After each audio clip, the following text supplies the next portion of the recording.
Watching time ticking back at me. We've got lost in this galaxy, on a cloud where our hearts are free. Stuck in this odyssey, watching time ticking back at me. We've got lost in this galaxy, on a cloud where our hearts are free. Stuck in this odyssey, watching time ticking back at me. We've got lost in this galaxy, on a cloud where our hearts are free. Wasting my time with you, but I like it too. I'm wasting away, it's true, but I like wasting time with you. Wasting my time with you, but I like it too. I'm wasting away, it's true, but I like wasting time with you.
Oh, was I not muted this whole time? I don't know if I was.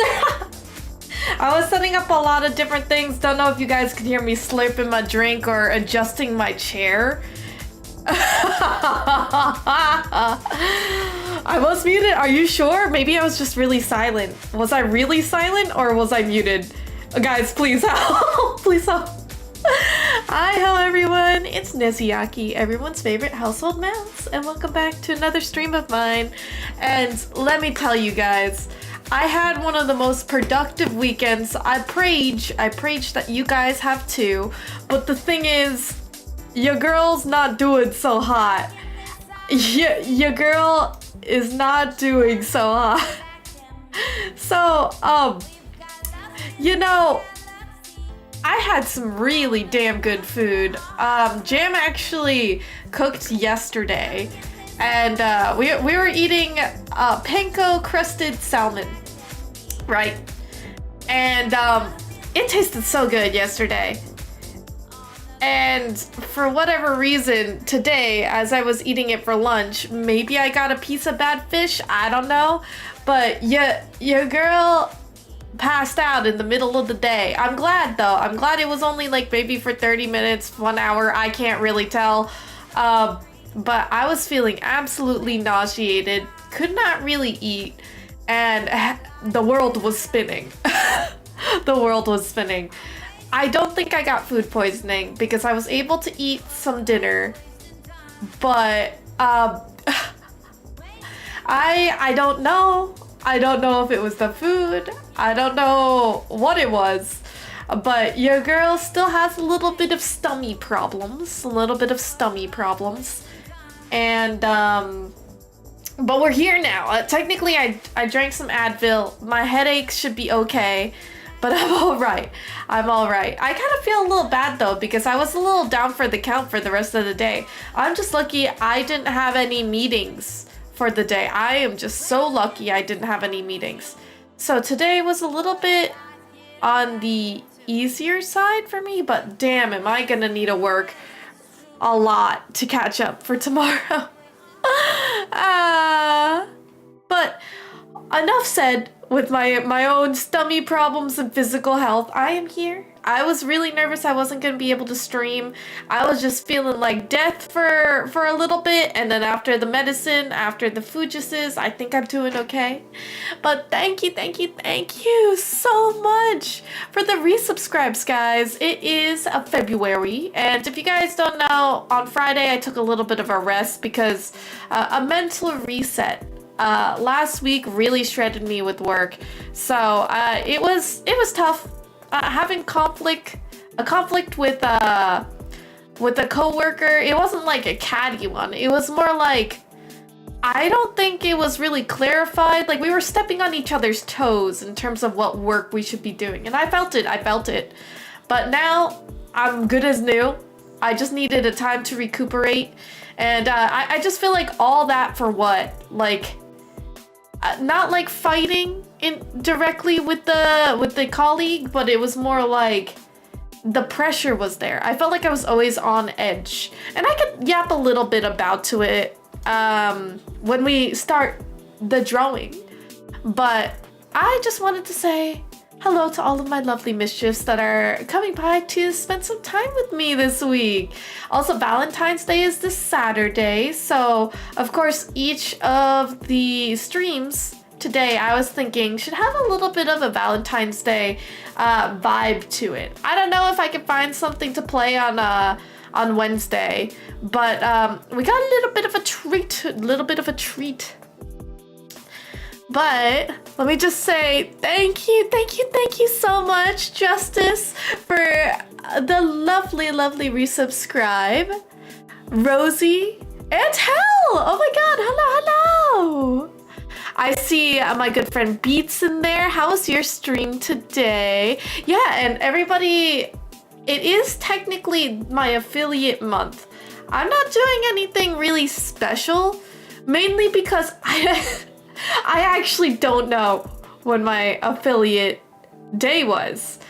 Maybe there was a time, maybe somebody clipped it somewhere, but I can't remember the actual day that I hit affiliate. I just remember I was so fortunate to have wonderful people coming by to watch my stream, and I thought I was just blessed, because it is really hard in a sea of creators to be found, and yet here I was getting enough people to see my content and hang out with me enough to like my personality and strike up a conversation. That was amazing. And here we are 6+ years in, and I still have a lot of you guys here, but we've grown.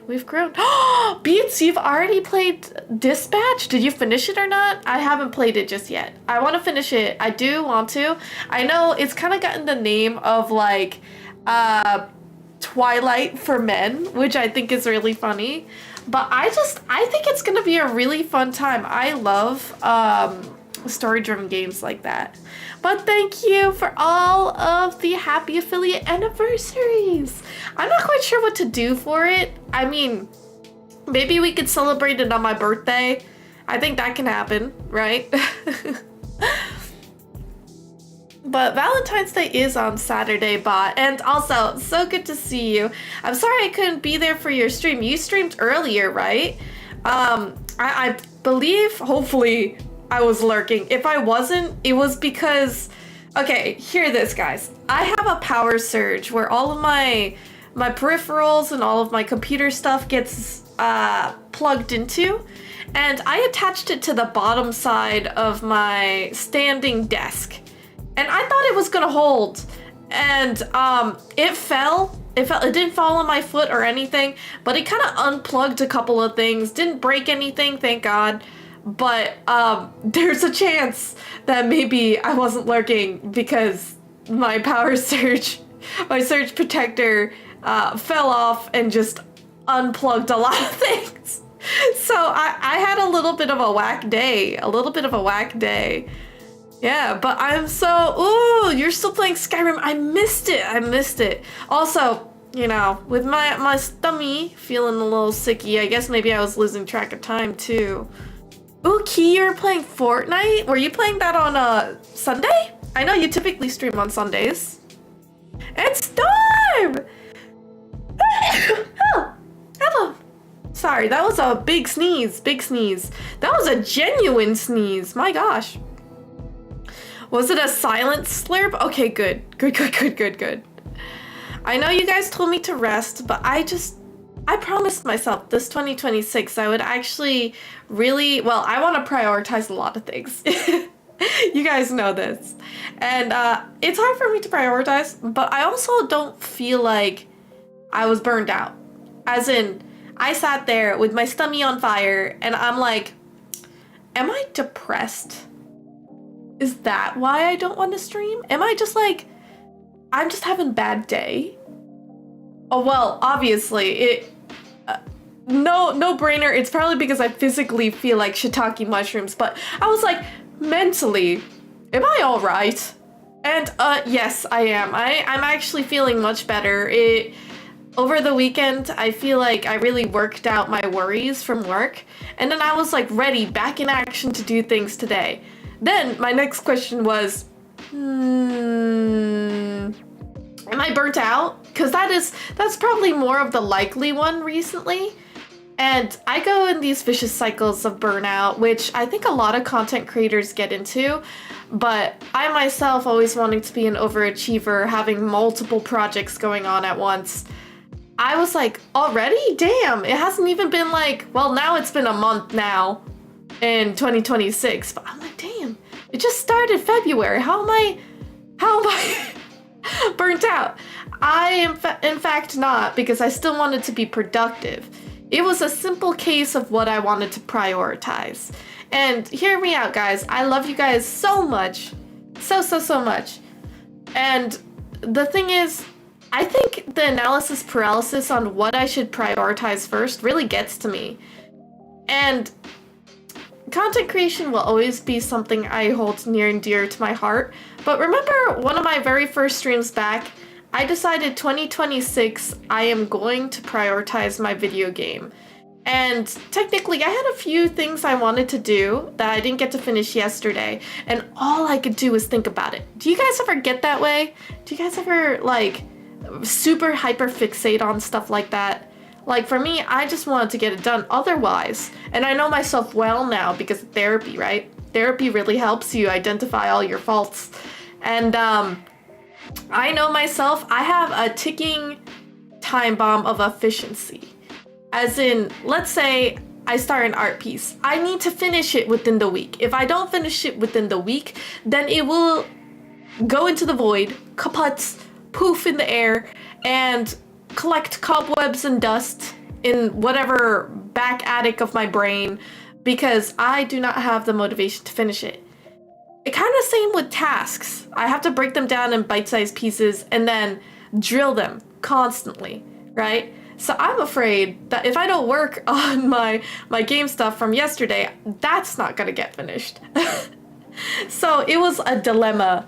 I had a big dilemma choosing whether or not to do that one or stream. And technically, ultimately, well, you guys know my choice. I chose to stream because I could do it tomorrow. Hopefully, my motivation stays there.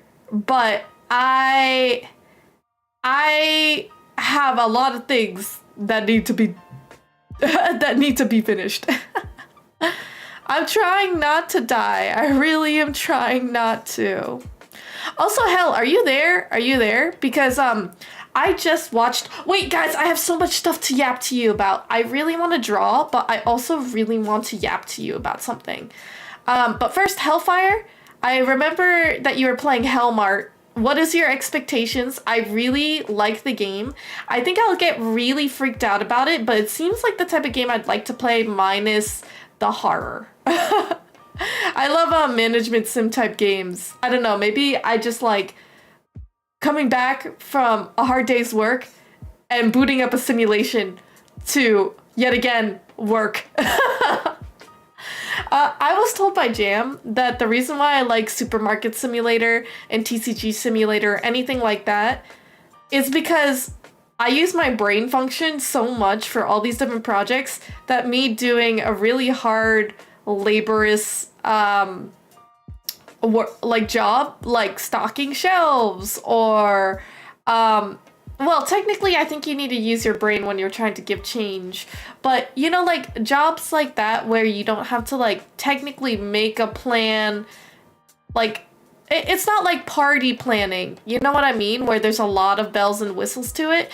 It's kind of like one task that you can really zone in or get in the flow state of. And I guess he's right. I really like those. Also, simulators, you don't get tired because you're sitting at your computer. So minus the back sore and everything and heavy lifting. So I seem to like working in those conditions for whatever reason.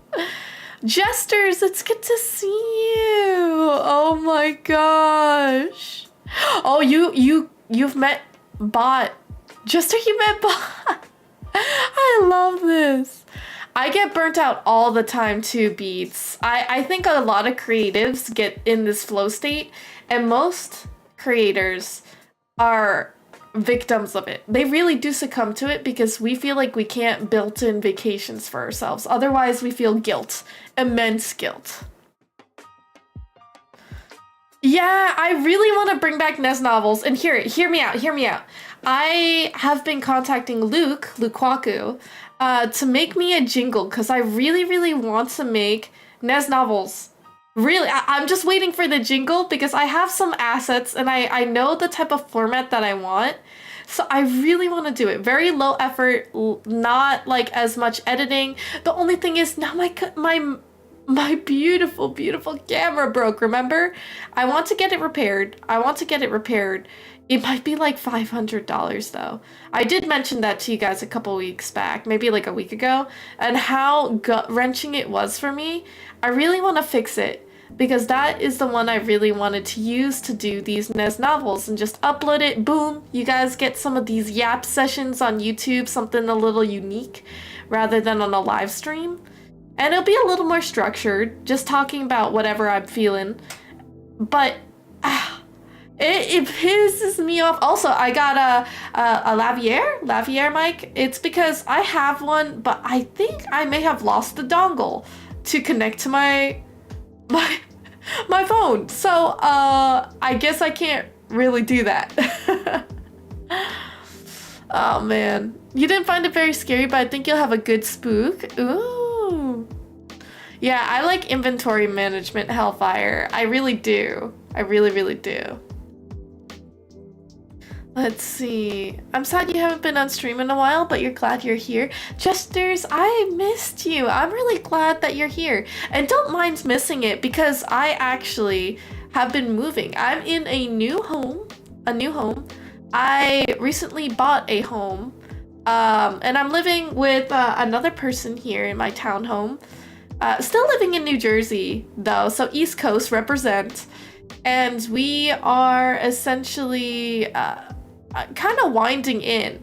So for me, I moved in like very beginning of January, maybe like tail end of December. So I actually wasn't streaming for about 2 to 3 weeks. So you're just catching up for me, warming up and getting back into the flow of things from 2026.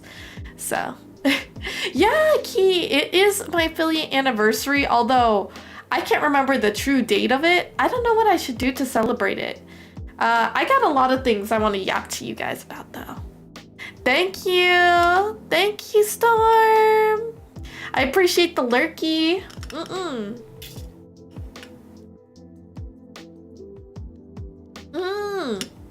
An AI 4K camera that automatically tracks where you go. There's a lot of tripods that also do face tracking and movement, which is really, really cool. I actually bought one. I want to try it out, but again, my camera broke, so we'll have to see. We'll have to see. Oh, yeah, actually send it to me because I'm always looking for really cool gadgets that can up my game. And given I know I haven't really been upgrading my streams as of late, but it's coming, guys. It really is. I know I want to focus on my game, but there are a lot of things I want to do, such as like interactions for stream. If I'm ever burnt out, I'll just end up working on that. I think so. I think so. But guys, did you hear? Okay. I had just saw that Charlie just dropped a new video about Discord. Did you guys know they made an announcement just a couple minutes ago, I think, or maybe an hour or two ago, where Discord is going to be requiring ID face verification in order for you guys to access certain features. I don't believe it's going to be required or mandatory for everyone. But essentially, they had made a post for the updates that they're going to be doing in the future. And very similar, if you guys have heard what happened to Roblox.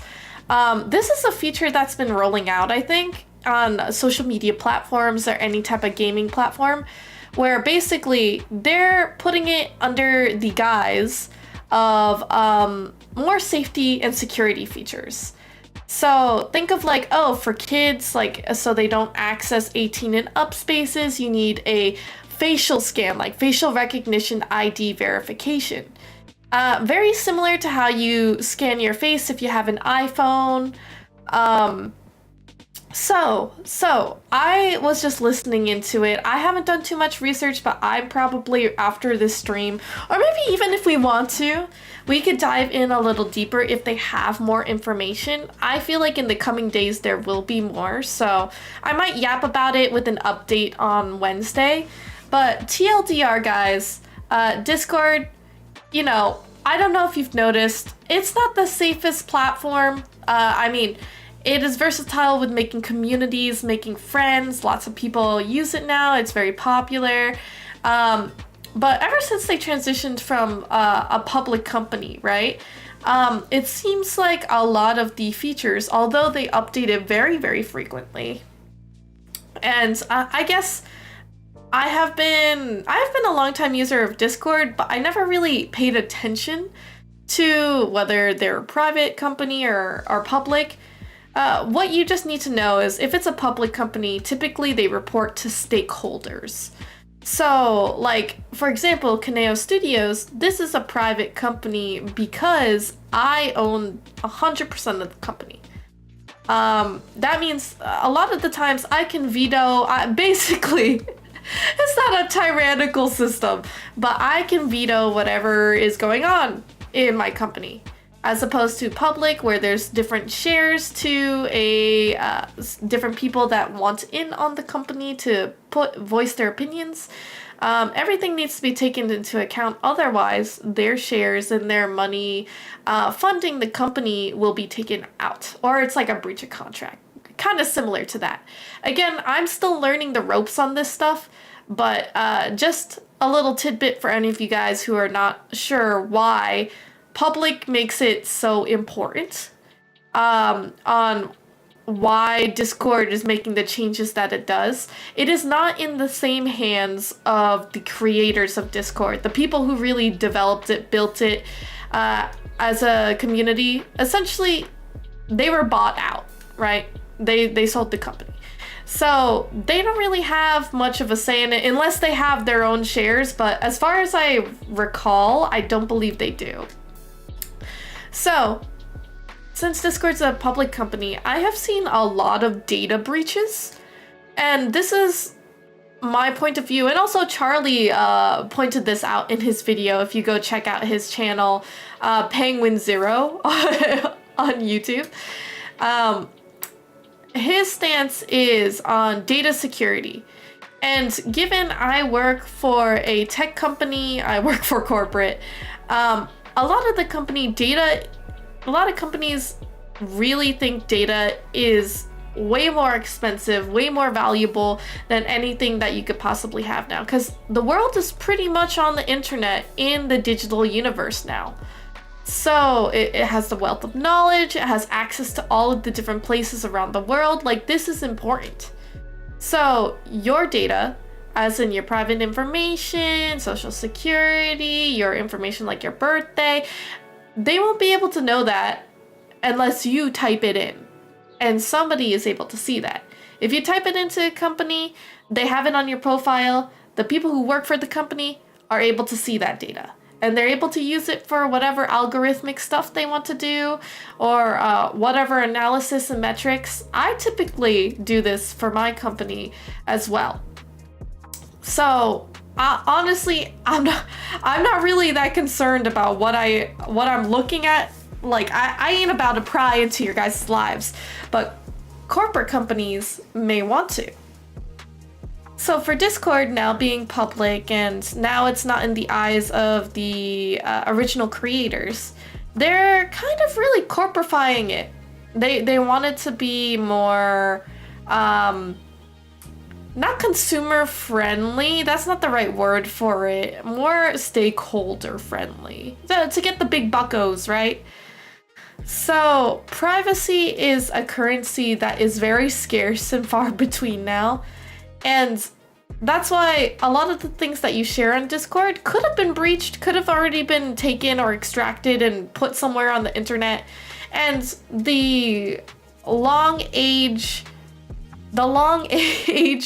rule of the internet is whatever you post on the internet stays on the internet. It doesn't even matter if you put it in a private channel on Discord and you delete it, it lives in the dead internet. It lives in some type of cyberspace because it was there. It appeared. That's why I would say this is something that I think in the future they might end up doing mandatorily for all users. And I have a little bit of mixed feelings with it. I kind of want to hear your guys' opinions, so I'm gonna scroll in chat. Please type as much as you guys want because I want to read out what you guys think about Discord's decision to have facial recognition or ID verification.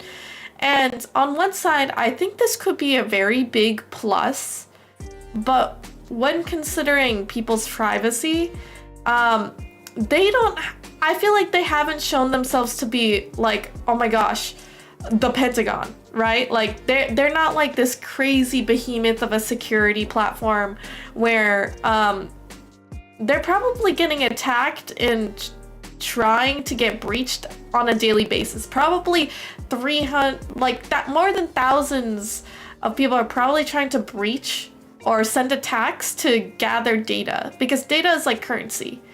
And the only reason why I'm saying thousands in confidence is in my college, we actually had a security branch for our computer science building. And downstairs we had this server room, and we had a live map watching daily of real-time events of people from random places. It could be from Europe, it can be from Asia, that are trying to ping to our servers, my college, to take and basically extract data from us. It doesn't even matter what it is. They could sell it somehow to other companies, sell that data. And we were getting more than 500 plus attacks each day. It was crazy. You could just pass by it. So Discord being as large as it is, I can definitely see it having security issues that can't be like locked down pat. So I just have to say, I think it's a good idea, but they need to address their security concerns first. But also it should be optional, because the power to the users is something very important that I think I learned in my own game development classes, and that's what really makes you a loyal customer. Discord grew because of its loyal fan base and really listening to what the creators wanted. And, well, what the consumers wanted. My bad. Little slip there. But now I believe they are, you know, putting out some fun things for Discord, some timely maintenance, but it's still, these security concerns is not, I think, going to be favored well. And for me, I saw it already happen on Roblox. If you guys aren't clued into that, Roblox recently, a couple weeks ago, put out their own facial recognition ID verification, and their scanners were so off the mark. So off the mark.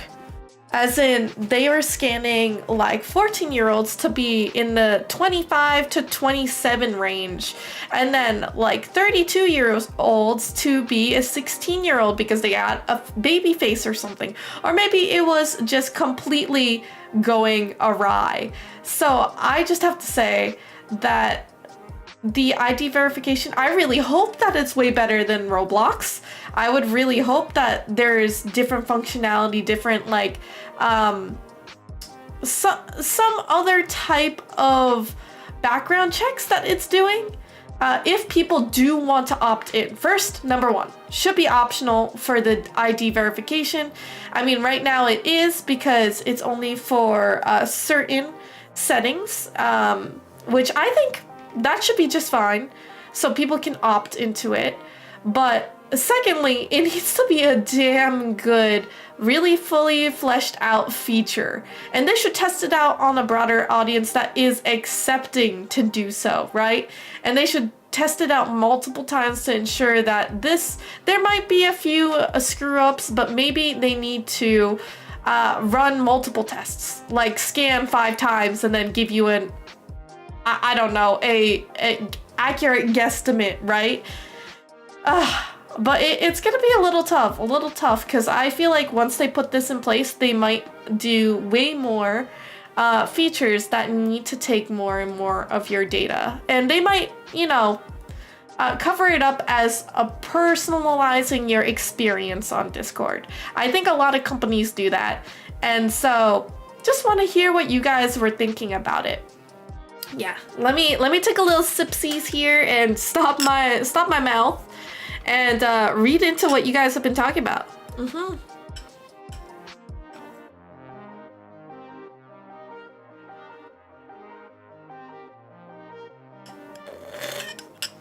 So Shinx, there is different AI. There is different AIs. So AI, artificial intelligence, has existed way longer than most people would know. And the very beginning of artificial intelligence, honestly, maybe we should search up the correct date here. I was gonna give a ballpark, but the beginning artificial intelligence, let's see. Yeah, so 1956 was the beginning of the distinct field of research of AI.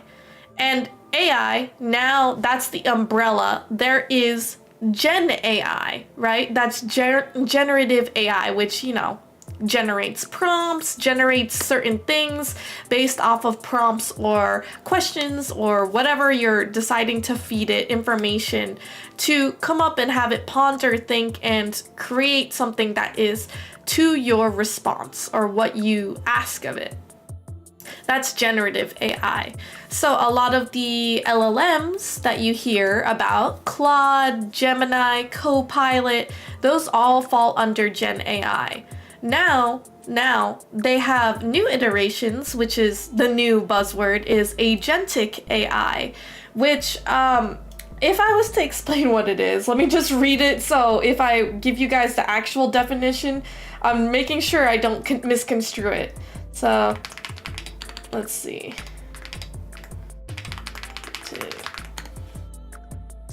So think of Think of agentic AI as like a framework. So it leverages generative AI. So it would be AI as the umbrella. There's a subcategory called Gen AI. Then there is kind of a subcategory of Gen AI that is agentic AI, which essentially what it is, it's using multiple Gen AI bots or LLMs. So think, let's say, Copilot and Gemini. Those are two of the most popular. Let's say they have these two. These are two Gen AI models, and they act together and basically work together kind of like a group project to make a better product. So, for example, Gen AI, you might be prompting Copilot to be like, hey, let's make a game. You give it multiple prompts. You'll be talking about it like 50 plus prompts in one session. Which a prompt is basically you conversing with the AI. As opposed to agentic AI, you have multiple like bots or I guess models that you could use, and you say, hey, I want to make a game. Can you do this for me?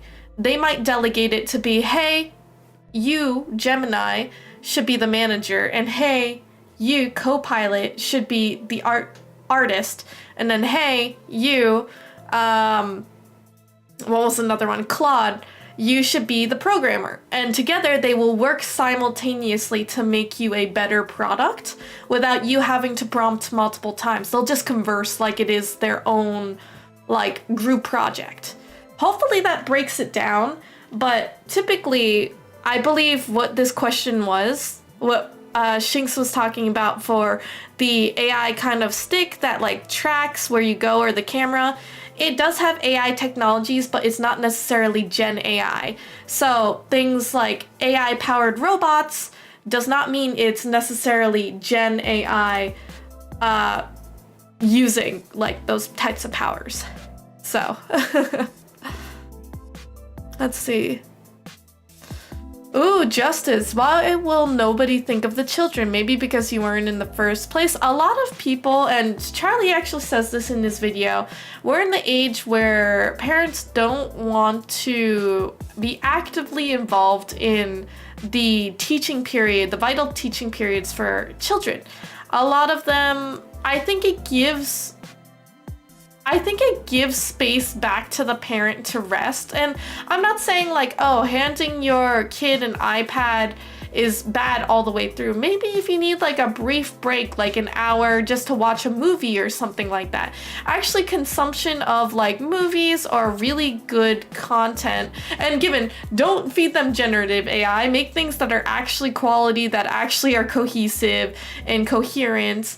For me, watching TV shows or watching movies enhanced my imagination. It made me think wildly, and I had like all these vivid thoughts.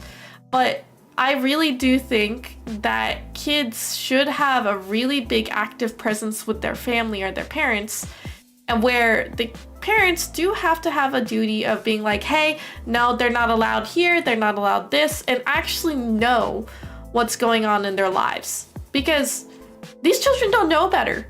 And even if they are teens, you have to have the hard talks with them and show them why they can't do those things. Like, that's what happened to my parents. And given I was really rebellious, those things may still happen, but you still have to do that. That is the parenting. Roblox lost a lot of money and credibility because of it. Oh yes, I know they have a lot of credibility issues, and it makes me really sad to see the full downfall of Roblox to the Titan or game that I loved so much when I was 13 and played it. So it just makes me really sad to see. Most things that Discord does nowadays are somewhat controversial. A lot of things in many of the companies seem controversial. And I don't want to say that calling it controversial is a bad thing, but I think generally our generation likes to call out things, but we're also very opinionated. I actually do think we are, but we're also very fatigued. As in, I think we want changes and we're actively doing it, but we're, this is gonna come out really wrong. I think we've gone through so much stuff that we want to break. Therefore, we feel like we're so burnt out that maybe we're sensitive to everything. But like, it's because we're already anticipating the worst. You know what I mean? So let's say Discord's new feature ultimately can be perceived as a good thing, but all of us already have such a negative outlook and are anticipating what this means for us in the future because we've already been burned so much before.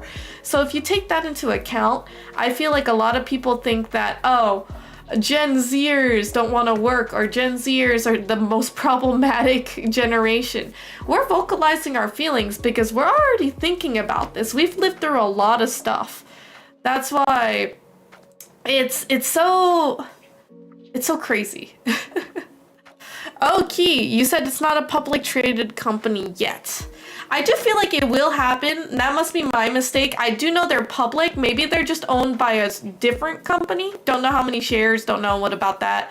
But I do believe it will end up becoming big enough where they do have publicly traded company stuffs. So, see, I'm still learning. Discord's support system ended up in a massive data breach a while ago, which definitely put a lot of people at risk depending on the contents. I believe privacy is gonna be dead soon. Beats, honestly, I really hope not. It was never, well, my own privacy is essentially what I interact with on the internet, but now it's intrusive, right? Like for me, I could just be a lurker and just watch my YouTube videos, never comment on anything. Like I could simply choose to make my presence known or not, but this is now just going behind the scenes. They could retract the decision. I don't believe they will.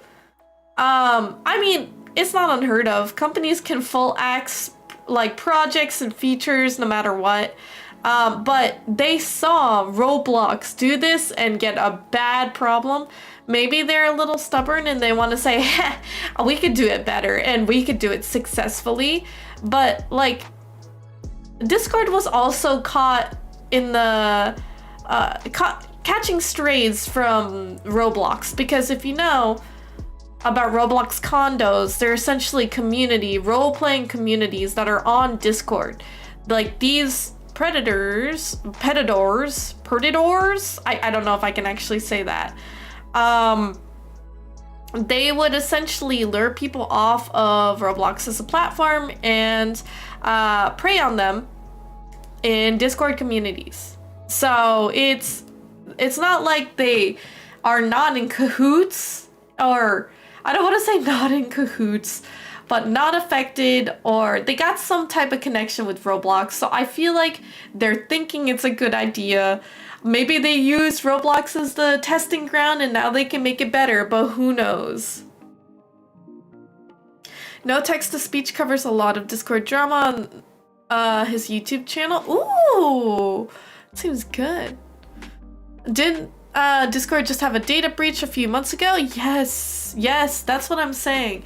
It may have been only a couple months ago. Maybe they put some safeties in place, but security needs to constantly evolve. It is tough, especially for a social platform like this where people constantly are you know, they have a lot of different communities, but they also have like bots. They also have these questionable like scammers, right, on their platforms, just trying to go into people's community servers and spread their viruses, that stuff. So, Minecraft has a facial identification ID thing now too, only the UK though because of the law. So that's the thing. I believe that it will reach all social media platforms and also video games. I think in one way I could see how it's good, but I think it can only be optional until it has like the safeties in place. I feel like it's too new to just have everyone mandatorily do it. You know what I mean? I've seen a lot of like, I've actually been seeing some body cam videos from Bose, and I love watching her content because she deals with a lot of typical true crime community stuff and body cam videos, and just her reactions are so funny, but she has really good takes as well. And it looks like even casinos have AI recognition, and they completely put innocent people in jail because of it, because it said it was 100% match. People can have doppelgangers. People can look like the same or similar, especially in different lightings too, if it's not 4K cameras. Like, it is scary. I think it needs to be reliable enough, and the user must consent to it. I do believe so. They're trusting AI to tell age whenever most of the times. Google can't tell me if a picture is of a Camaro or a Mustang. Oh no! See, this is the thing. You also need to know if the AI has been trained with good data. The LLM that is, you know, recognizing these facial expressions. What if people smile? What if people are having this crazy aggressive facial expression when they do their facial tracking? I know it tells you to keep a straight face or something, but what if they're wearing makeup? What if they get a new haircut? What if their facial lines are being obscured because of bangs? Like, all of these things. What if they shave their eyebrows off? Is the lighting in the room gonna be different? Because depending on where you put the light, your nose bridge might be more prominent. Maybe your eye sockets look more sunken. What if they're sickly when they did it and then now they're healthy? Like, how can they do any of these updates reliably? Because the LLM will need to put you guys into different categories of age, right? They need to have good data, so all that data must be labeled. So let's say they have pictures of me, and they have it from all of my different ages, from like 13 to whatever, and they have different variations. They should have variations of me in different types of makeup. They should have variations of me barefaced, different facial expressions like angry, sad, happy, any of those, different angles, different hairstyles, my hair up or hair down, any of those.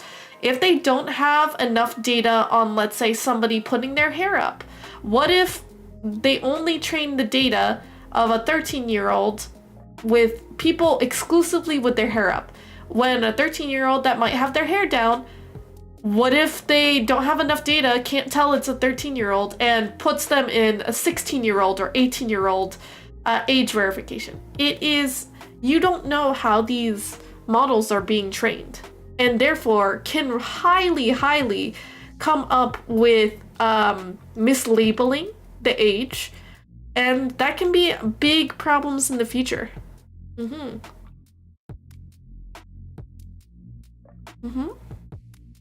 Oh, the stream buffered. Oh no. Copilot is agentic. Copilot is also just GPT. Well, it also depends on which Copilot you're using. As in, if you have M365 Copilot, or you have GitHub Copilot, or you have just a Copilot chat, there's a lot of different variations of it as well. Copilot is similar to GPT, but it's because Copilot runs on GPT. The most recent one should be GPT 5.0, I believe. Gemini has their own model, and then Claude Code is what you could use, but it also is, what is it? Claude 4.5 Sonnet. There's also Opus, which I'm trying to remember. Is Opus with... there's so many LLMs, you don't know which one is which anymore. If I'm talking about 5.0 and it's outdated, don't mind me. I work federal adjacent, so we get like models much slower than the others, albeit still pretty good, but you know. And I don't think Copilot is very popular. Like, most Gen AI doesn't make much of a profit, as CEOs would like to make you think, but compared to Gemini and ChatGPT, it's not good. It's mainly because they're not, how do I explain it? I don't want to out my company or Microsoft. I'll just say, I think that they're very slow on the upscale.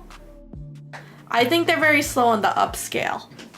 But as far as I know, because they're slow, their things have been quite robust and reliable. And actually, depending on how you work or how intense you use AI for your work, it's night and day. If you don't have a reliable area that you can actually, prompt, and then you're getting a 429 error, or like you can't access it for like multiple hours on and off, it can get frustrating real easy.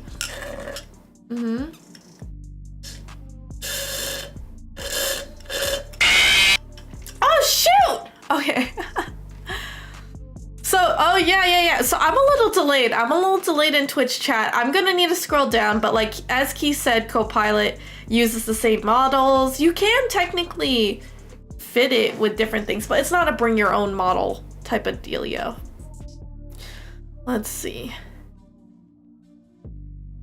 Now including, yeah. It like the ads now, it's like now with or including whatever, blah, blah, blah. Now it's like now it's AI powered or something like that. To be honest, it's all buzzwords. I actually saw a washing machine when I was trying to get one for my home. One washing machine had no AI on it. And then the next machine was upmarked $200 more because it had AI wash. What does that mean? Is it like just sensor washing where it detects? It's just the name. It literally, I went up because I had the balls to do so. I went up to one of the Home Depot workers and I'm like, what's the difference with this? Like, why is it AI? Like, can you tell me? Because I'm having a really hard time trying to figure out what it is. And they're like, yeah, it's essentially just a sensor dryer, but they now say AI, so it's a sensor, because AI technically that's what it was. It's actually wild.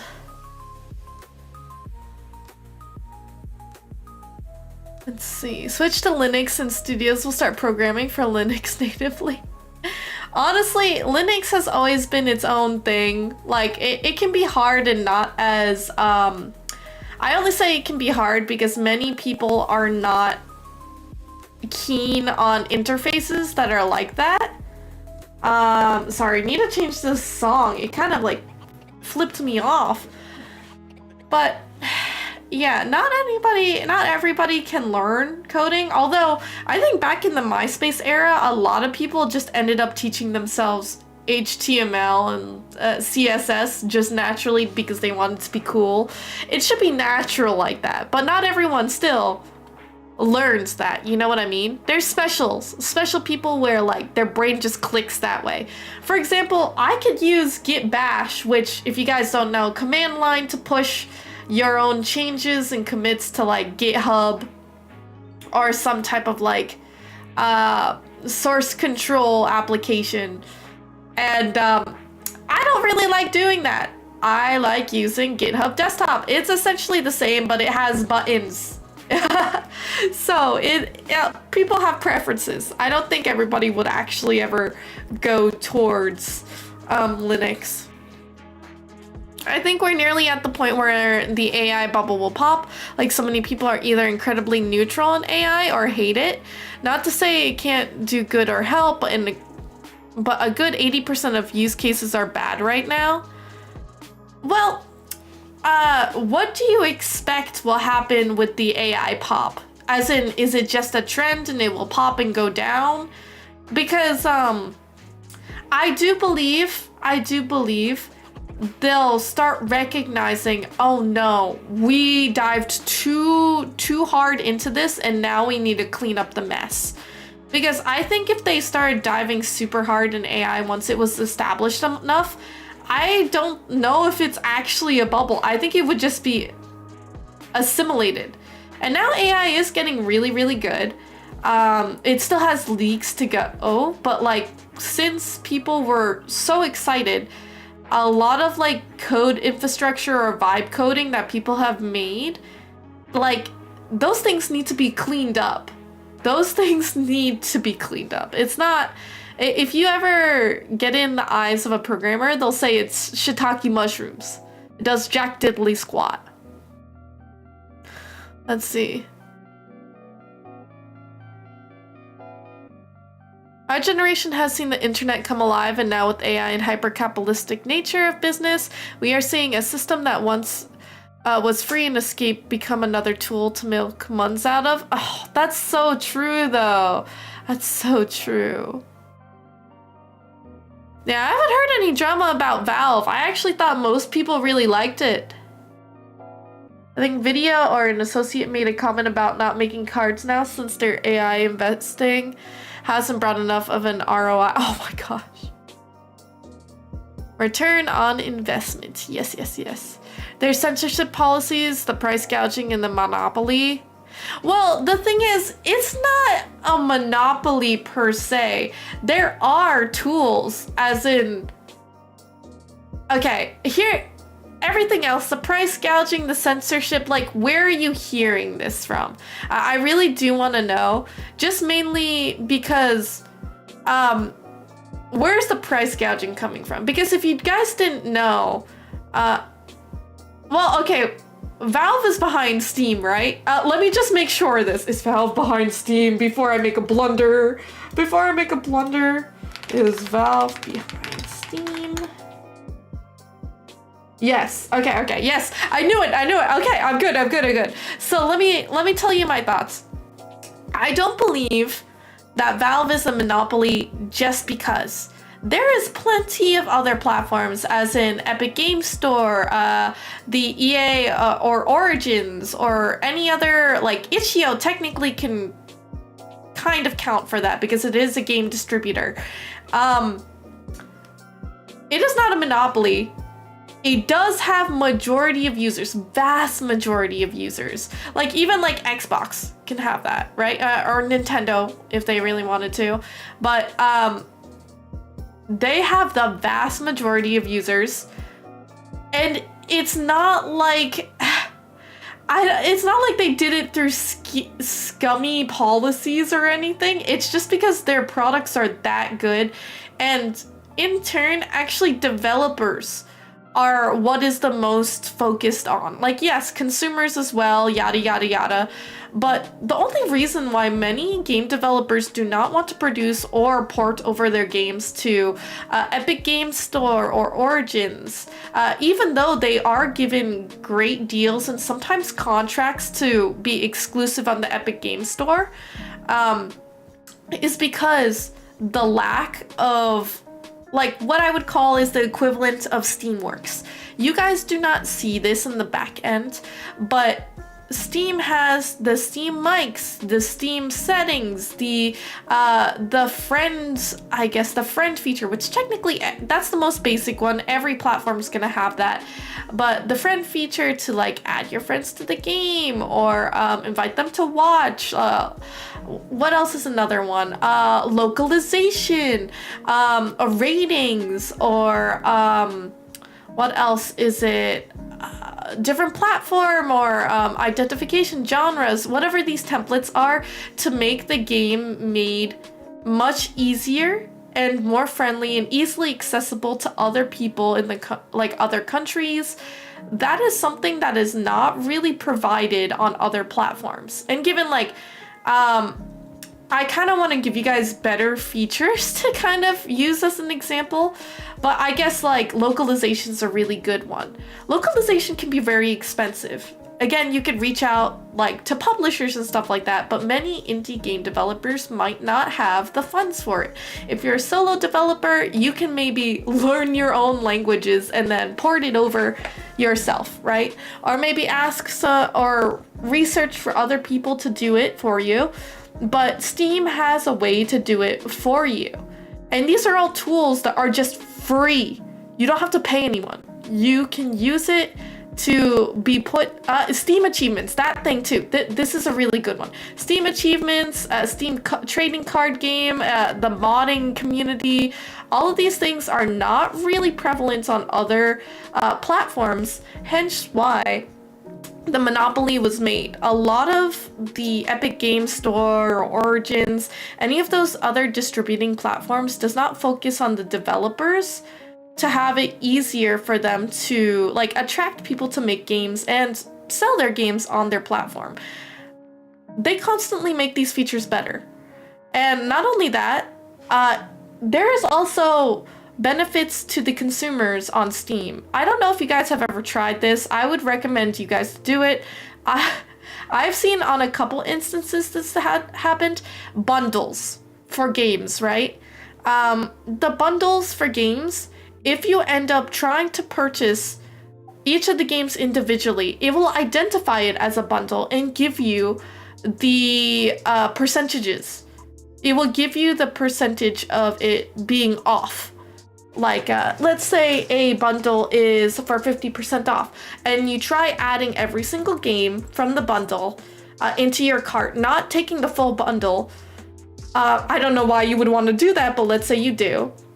It will literally register that you have these specific games, identify if it's part of a pack or a bundle, and it will apply the discount upon checkout.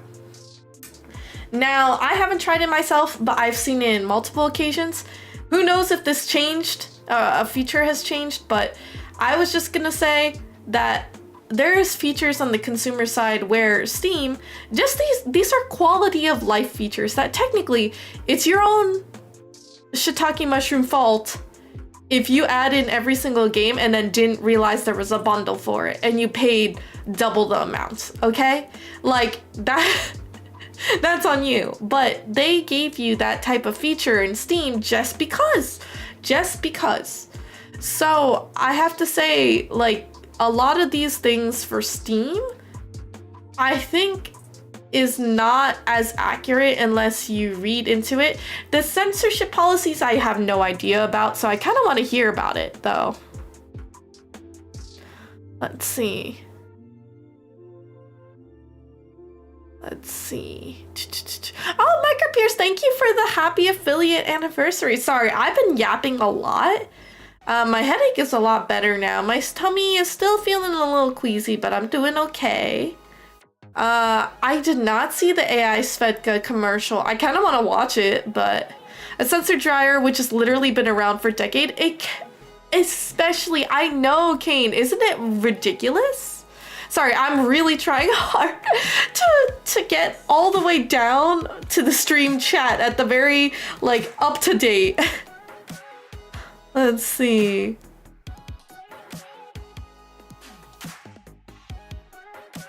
Let's see, you're being forced to use it at work, so I asked it how to use it and it came back with don't. It's the #1 recommendation. Like, I don't know exactly what you do in your job, Key, but I think it can be good as a tool. Right now, I think I don't even want to call it in its infancy stages, but it can be better. I think it still needs to stew in the pot to be actually something good for companies. Right now you can use it for different things. Like conceptualizing, I think, is a very good way in organizing thoughts. Like, I like those things. But it's essentially just another step from, like, you're minusing the step from using Google to search up your own, like, let's say full stack question.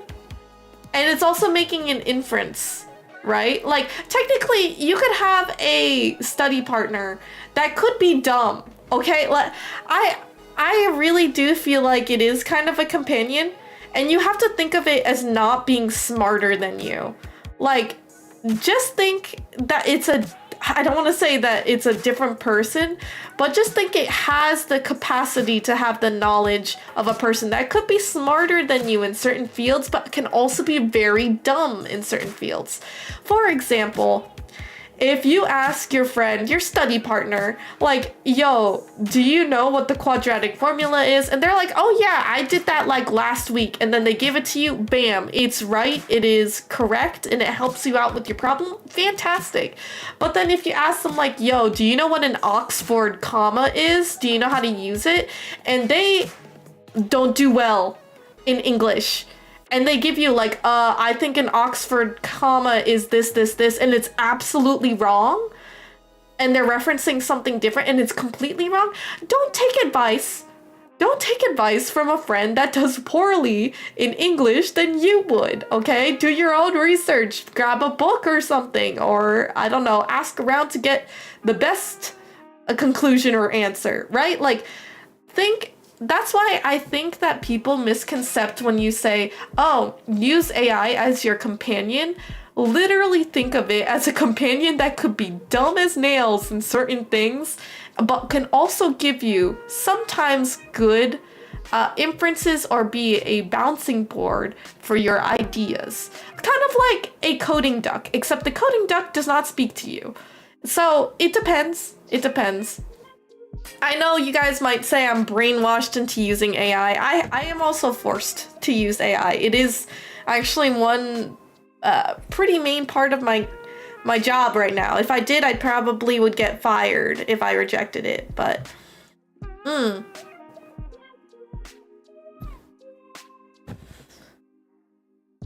let's see.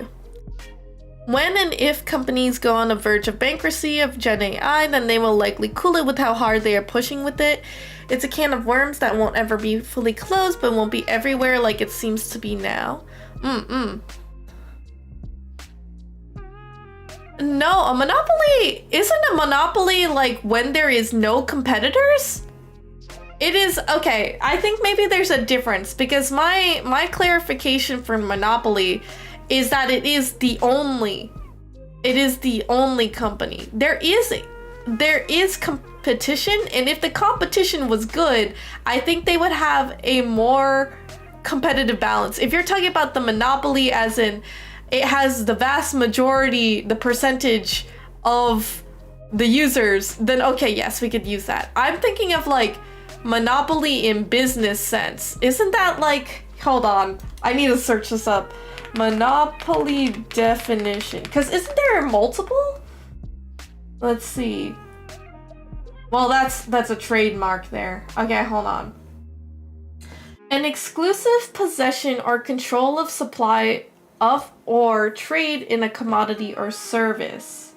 A company or group having exclusive control over commodity or service. See, the thing is, when it says exclusive, I feel like it's the only thing. It's an only thing. Like, for example, I don't know if you guys know this, but there's multiple different types of chocolate, right? So there is dark chocolate, milk chocolate, white chocolate.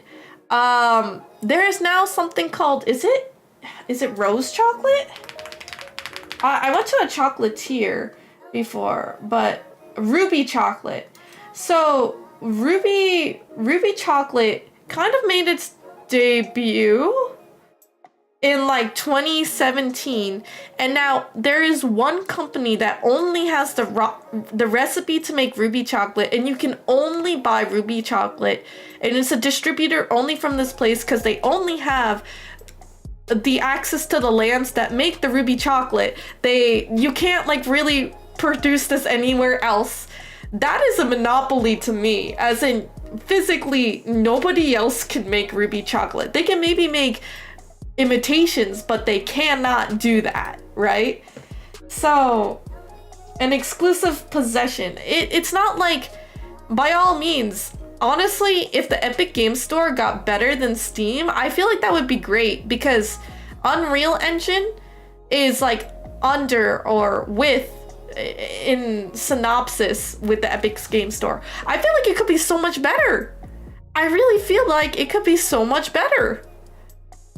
Honestly, it'd probably give us way better features as well. let's see. Most of what I've seen on their censorship is based on a lot of regional laws, like UK's new law set. Surprised I see more sales on Steam than any other company, which keeps folks coming back. Steam still needs to follow the rules. They're no more monopoly than, say, Disney. It's just that it's hot now due to more companies coming to the gaming side of the web.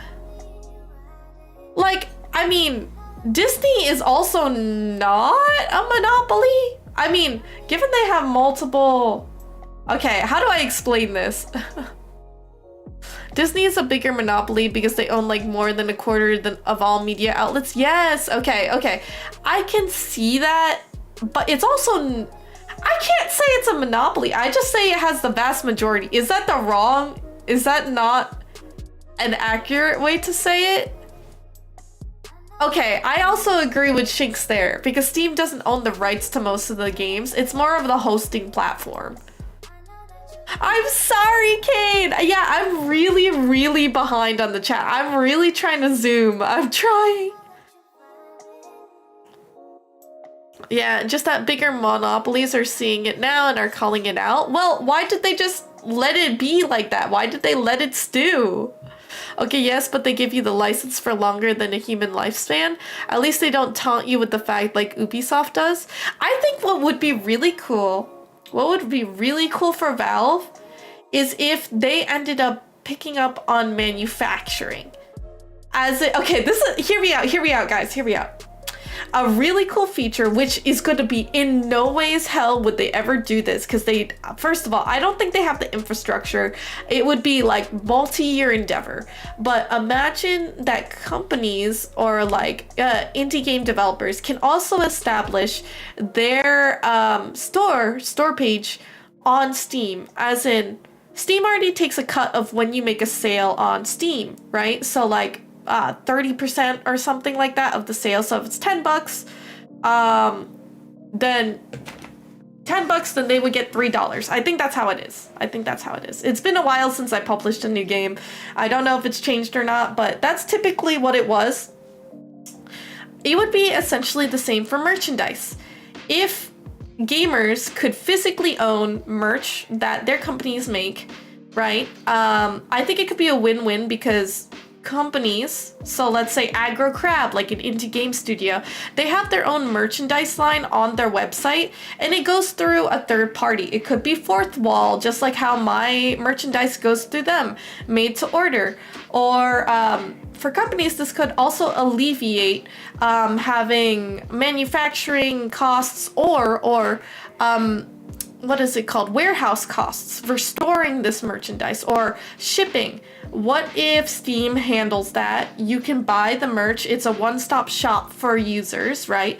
You could buy hoodies, you could buy plushies, or hear it, because you guys gave me ideas, is what if you can buy physical copies of the game on the platform, right? Because Valve is technically kind of really favored by consumers right now. It is considered like everybody loves Gabe, the Gabe Cube, you know, all of that type of news. I think that consumers would really love Valve a lot, increasing, I guess, their influence and loyalty, but also make a big statement that gamers can own their games. Well, they could still play the game. They could still play the game on Steam because, and I don't think they're actually going to lose this, is because of all of the existing features of the friend list, all of those things, the Steam achievements, the in-Steam chat type things. Some games may not have a chat where you can communicate to your friends. Some games will only have couch co-op, right? You can't play online or whatever it is because it needs to be hosted on the server. I would think that this is a great way for any gamers that want to physically enjoy their copy, like for solo games or something. It can also be an opportunity for creators, developers to have another source of income, but only establish it on one place. And I think that would be great. What do you guys think about it? What do you guys think of it? Let's see. Let's see. They have clarified as the length of the account owner's life or wherever they feel like revoking it, whichever comes first. That's crazy. Okay, that is a little bit scary. Let's see. A monopoly is a controlling market share. But didn't you... Oh, wait. Well, I guess Valve is a private company, no? So, it technically... They just have a lot... Okay. Well, not in the shares... like public shares market, like trading thing you were talking about. You're talking about just in general, like their presence online.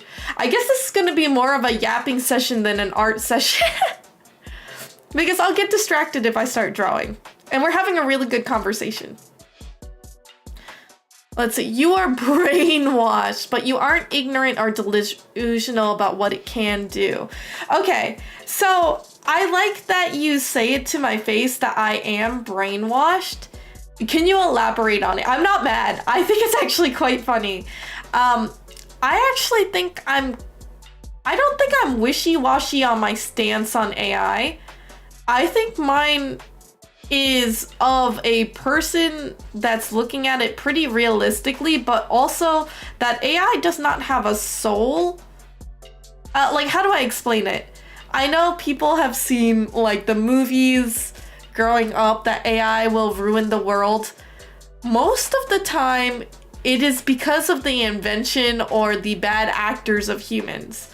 Like, I guess, sure, somebody in the world is probably working on an AI to make their own AI hive mind, whatever it is.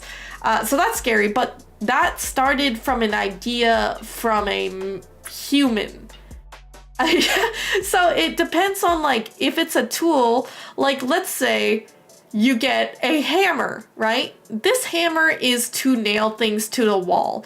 It is inherently supposed to be a good tool for you to do home improvement, make other things, take out nails. It is a handy tool. And most people, it is neutral. It can be good or bad because one person could take it and absolutely bludgeon the shiitake mushrooms out of someone and commit murder, as opposed to somebody who is just using it like it's supposed to be used as a tool to smack nails into a wall. You know what I mean? AI is another tool. And I think it is up to the users. You can use it responsibly. Like the internet, right?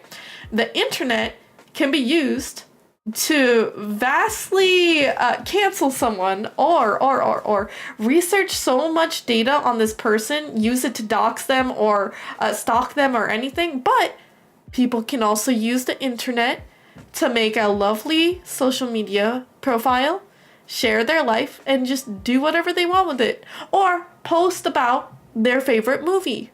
Or post their art. Something normal.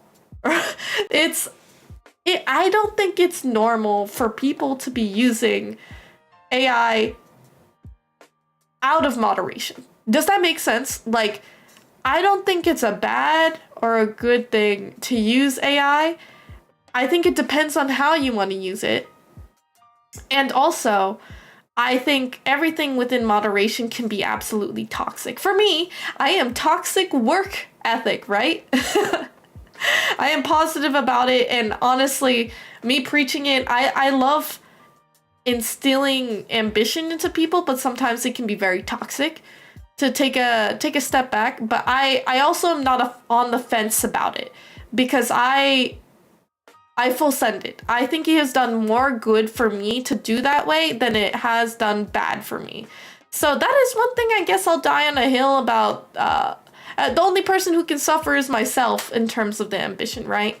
But, you know, AI right now, if I'm just looking at as a tool, I think can be used for good or bad. As of right now, I think it does have quite a lot of bad things. As in, Nova was talking to me the other day about how the severity of it is affecting our ecosystem, our environment, right? And that's something most people will not think about. Given I've been researching about it and people are desperately trying to find efforts to make sure it's not as costly because it needs to either use recycling water or whatever. And right now that's costly to do so. Hence why it's so bad for our environment. But if you think about it, like, there's a lot of electronic cars now, but a lot of people were working, multiple years on finding something that was functional and safe to drive. And then people didn't even want EV cars because of how it sounded and how it worked, right? Most people were just stuck in their ways for using actual fossil fuels, which, mind you, is really, really bad for the environment as well. If they have EV airplanes, will people be using that? I think, yes, we should, but people will be skeptical to use it because we've been using something reliable recently. And most people are not thinking about the repercussions every time they use a car, right? It's kind of crazy. And given AI has probably done a lot of damage in the CO2 market than we have seen in, I don't know, airplanes and stuff like that, which crazy. The traveling agency, I think, just has so much CO2 carbon footprint that's been, like, you know, going on for years. So I don't think it's surprising that it has a huge CO2 footprint because it's new technology. But I am hoping, because we are more advanced, that we can put an end to it. Not that we have to stop using the tool. I just hope that they can modify and improve it, because I think there can be something good to it too. Like, for example, if people were really caring about the CO2 emissions from airplanes and cars, people could also say the same thing to stop using it, right? But we can't, because it's already ingrained in our society. We can't, people still have the choice whether or not they can use AI, but it's kind of the same principle. Like, at this point, I think that it's been fed to us too much, and it's already been put in place. So I think what we should do is learning how to make it better. Like EVs or hydraulic, what is it called? Hydraulic cars? Aren't those things now? I think so. I looked up the definition of a monopoly. It's because, okay, the reason why I was talking about it is I was watching how America was made. And I know that sounds really weird. My mom used to watch these like hour-long episodes of how like Heineken was made, or when Haagen-Dazs or whatever, like all of these huge companies, how they made their profits, how everything happens, like, or Coca-Cola as a monopoly or something like that. And I don't know why, but it stuck to me that a monopoly was not like, it was the first of its kind, but it's not. You know, like, if they have more competitors, it's good.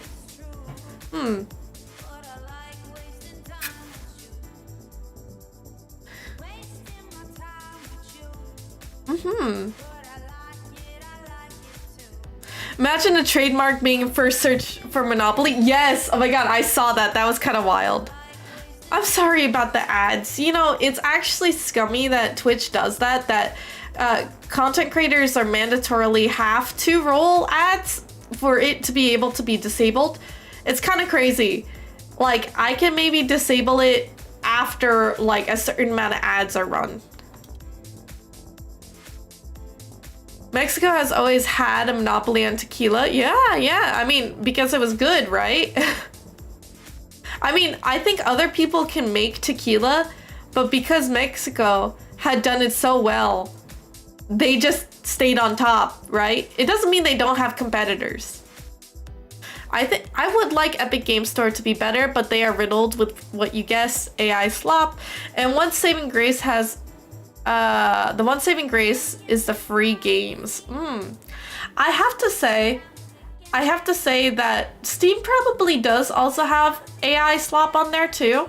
But the thing is, I don't know, but the community on Steam has been pretty good as far as I've seen. They've been dishing out like these stickers or these achievements where basically you upload if this game has been influenced by AI, or if there's no AI that was influenced in this game. And then also a lot of more like in good faith, I don't know if they put it in their laws that or in their features to make sure that you state if there is any use of AI at any time in these games. So I wonder what Steam's gonna do in terms of that to beat out the AI slop. I agree, I would not call Disney a monopoly. I don't think so. Yeah, I really don't think so. I mean, it's big.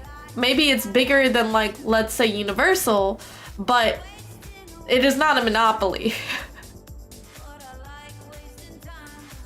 What? Fun fact, Disney is the second largest purchaser of explosives in the US behind only the DoD. Is it because of their fireworks shows? I feel like that. The legal definition of a monopoly is a controlling market share of a particular market segment. By legal definition, Steam is a monopoly, Disney is not, though it's getting close. This is why Valve is in a legal battle over their monopoly status and Disney is not. Interesting. Okay, that's pretty cool. That's pretty cool. I guess it can be a little bit hazy for just the normal human to discuss. But the more you know, thanks, Key, for educating us on this. And again, I feel so bad because I'm like deep in the thick of the Twitch chat. This stuff's popping though, guys. This stuff's popping. Let's see. Let's see. I wouldn't say brainwashed. You're just more pragmatic about it due to working with it daily, in my opinion. In both cases, the original intention was to make... Was to make what easier? What to make what easier, Key? You know what's under the hood? There's a lot of consumers, where a lot of consumers aren't, which is makes a lot of us wary. I think it's also on the consumer to really use their noggin. I think ads do not educate users well enough in AI. You really have to do your own research. In fact, for my job, I actually had to take several courses and they're still beating me down with more courses. To be honest, by this time, I probably should have like several certifications in AI for realsies, but I haven't had a test, so who knows? Maybe I shouldn't be certified because maybe it went in one ear and out the other, you know what I mean? So for me, I am naturally hungry to learn. So I am always curious and always wary. I don't just take something and be like, oh, this is fantastic. I want to know why it works this way. And oftentimes that can help me find out my own opinion on terms of what type of tools I'm using. And given I know that it's really important for people to align on morals. So like, let's say if I don't believe, okay, and this is a hypothetical. Let's say the tool I use does not value security, and that's not a big thing for me. Like maybe I searched into it and like maybe the security breaches or whatever or faults, like it's very weak security, does not bother me, but it bothers you. Like, that's totally a-okay. Like, you guys should be entitled to make your own opinions, but based on, like, maybe my use cases could be different from yours, right? Like, maybe I'm only using a tool that doesn't have anything incriminating or sensitive information, therefore, security is not a big concern for me. As opposed to, like, let's say somebody is working with consumer data and they want to use AI into it. That is... to be honest, I think it's really bad. They should scrub it for all sensitive information, make sure everything is like very generic, and probably only ask very basic skeleton type of prompting questions. So I would say there's just a lot of ethical and guidelines that people don't know how to use, which is why I think it's so sad, because ads, I think, that are like, oh, use AI, do not train you to use it in the right way so you are safe, your client data is safe, the way you're using it is safe, And maybe you don't use it to depend on it for your everyday life all the time, to the point where if they have, I guess, a power outage for AI, which, by the way, they have. I have experienced it.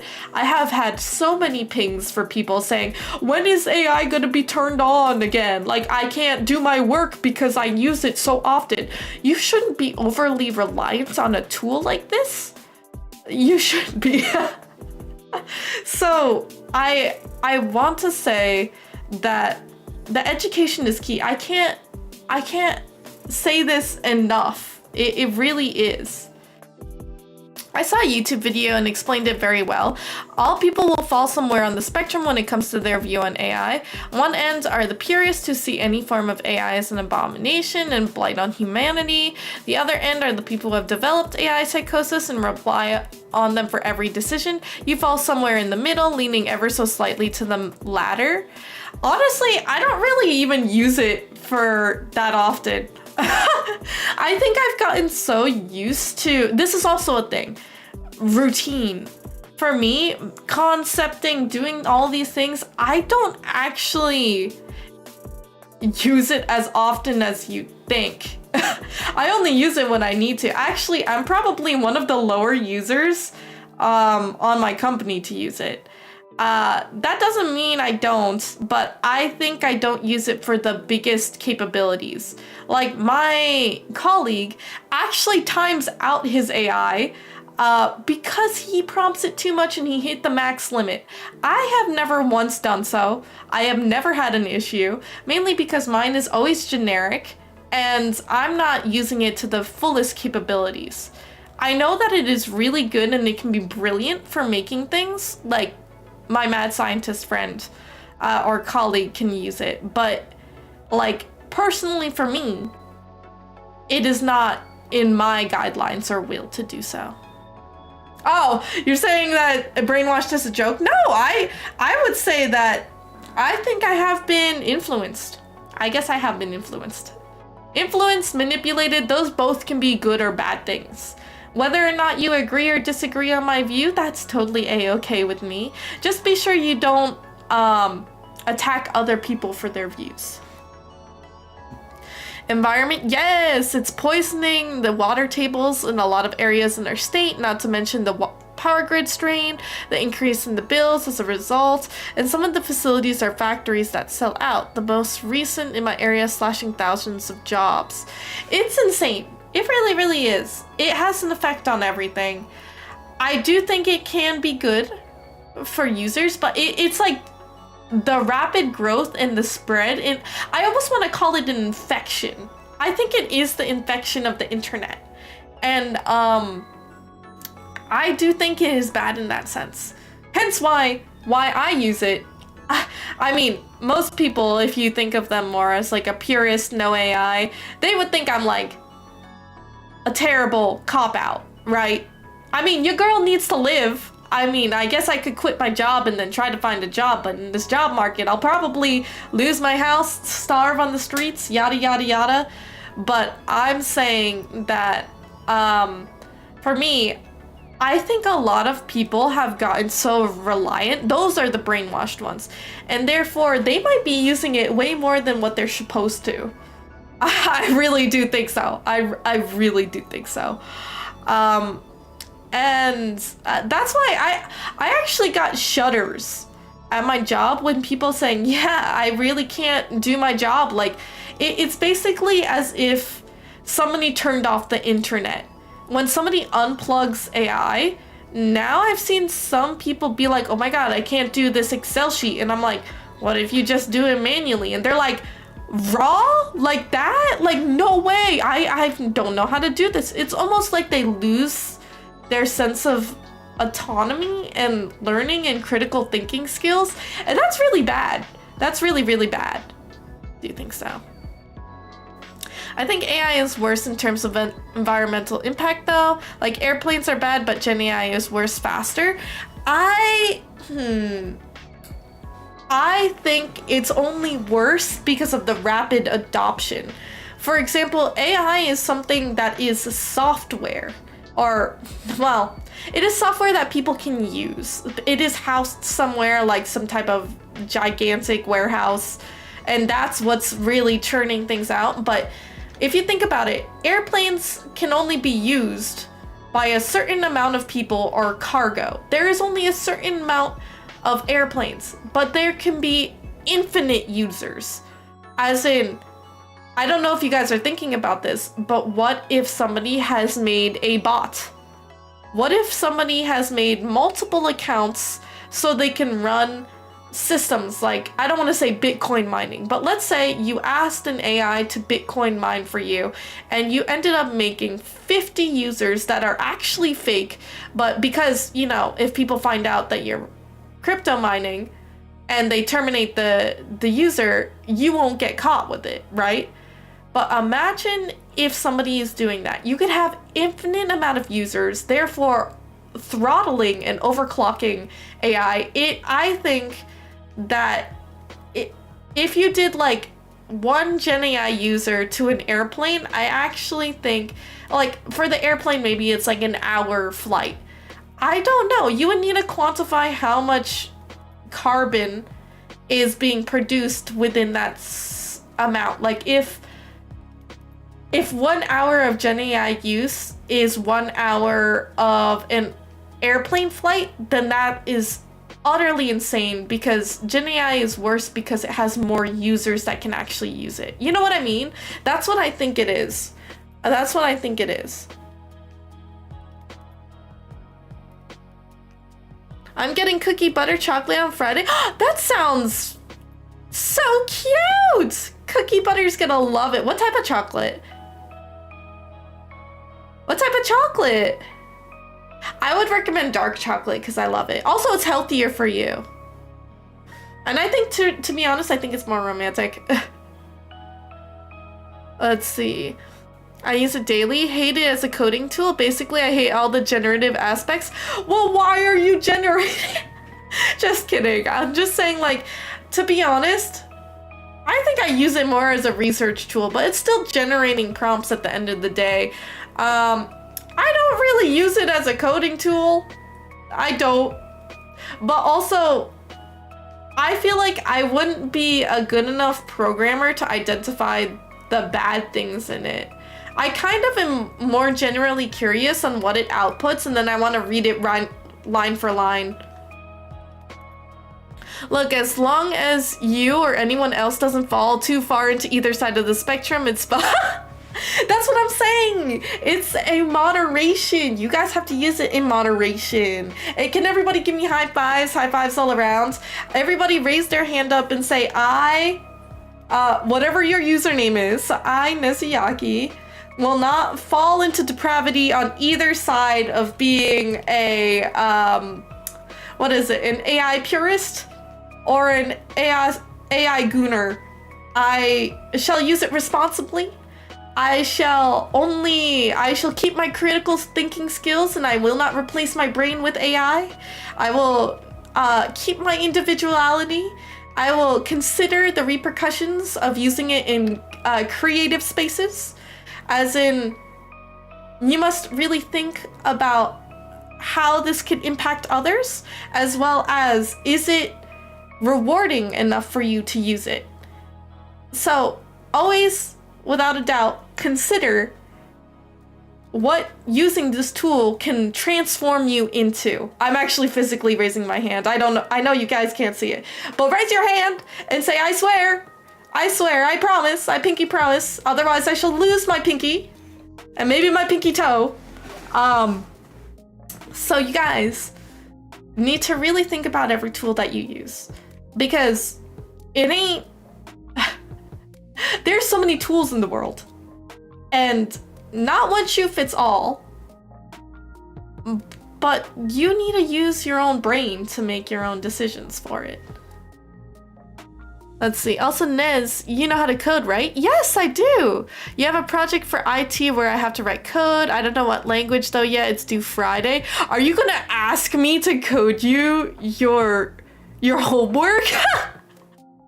You're actually asking a bunch of people here who are coders.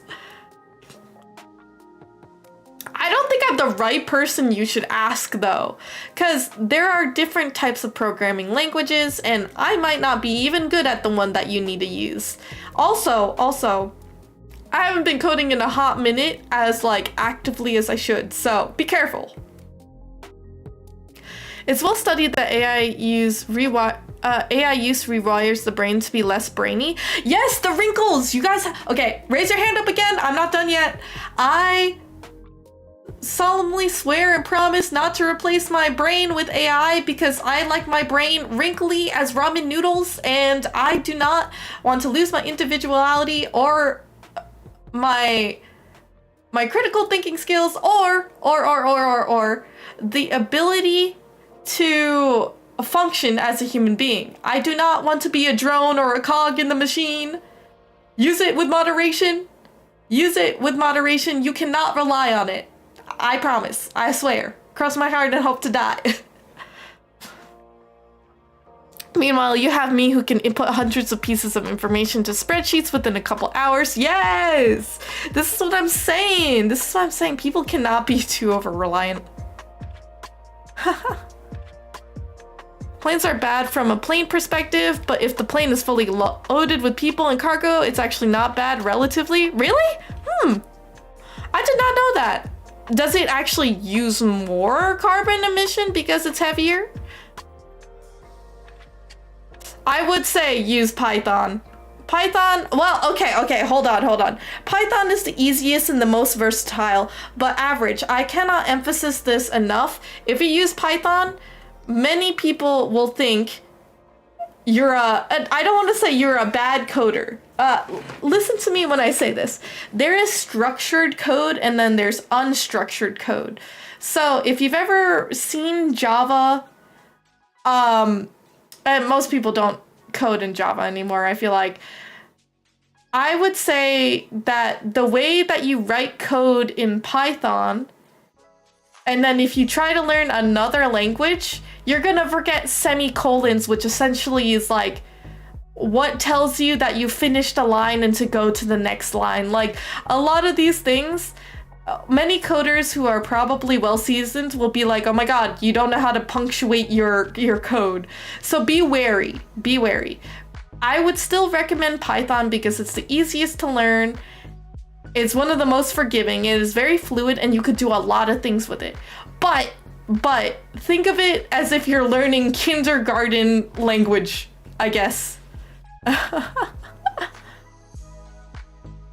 Do you guys think the physical world is being slowed on how fast and tech is advancing? Like, look at the motors and jet engines. AI is leagues ahead of something so simple.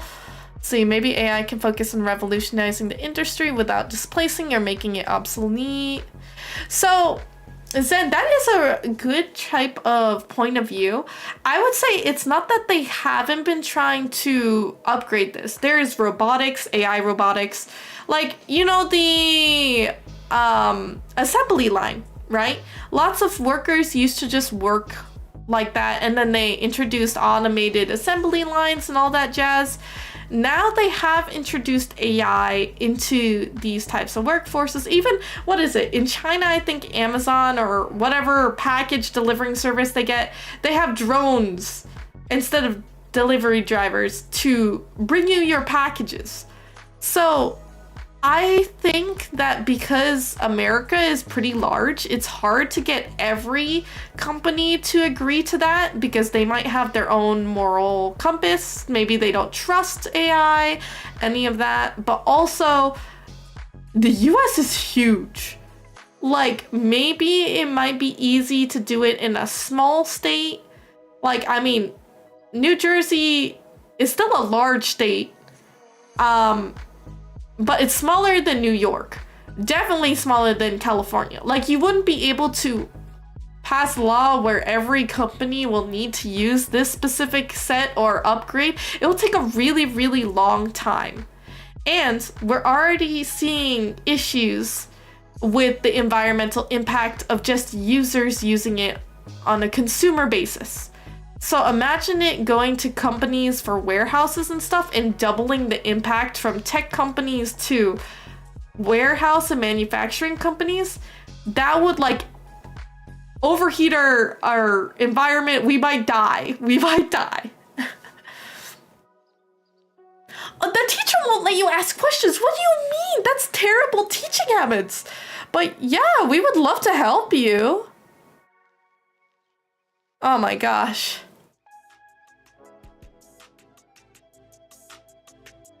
Oh, now I'm up to date. I think I'm up to date now. Okay. It doesn't use a lot more fuel to carry 300 people or one person. Interesting. Maybe it's because the weight is not as much. Now it's getting more people where they need to go for the same amount of damage. Just don't go super cyber psycho. Get yourself flatlined. Oh, I know. I miss Edge Runners. That's so good. Atom Smasher status. Here I come. Well, they also have self-driving cars in China, and all of them keep crashing. I am not an idiot, Sandwich BB Ford. We're having an intellectual talk. But welcome. Actually, the self-driving cars are also crashing in America as well. Like, when I say I think it's too soon, I still think it's too soon. Meanwhile, I do want to say, this is probably a really hot take. I think it's too new, but imagine if everything, like the vast majority, is self-driving cars as opposed to human error. I am really curious to see what the analytics, and given, guys, I have been working with this team now at my company for a while. I am the leader of metrics, but I will be transitioning off soon, so hopefully my individuality is coming back. But what I'm saying is, I'm really curious if we could see how many crashes would happen with self-driving cars as the vast majority, as opposed to, let me search this up. How many car crashes in a day in the US? Let me just say in the US. So, what is this? What is this song? I'm gonna do more lo-fi. Here we go. Okay, guys, hear this. How many car accidents happen per day on average, based on 2023, by the way? So I have a feeling it could fluctuate up and down, but there is 16,822 motor vehicle crashes occurring every single day. So if you think about that, let me get the calculator out. 22 times how many days in a year? 362, is that right?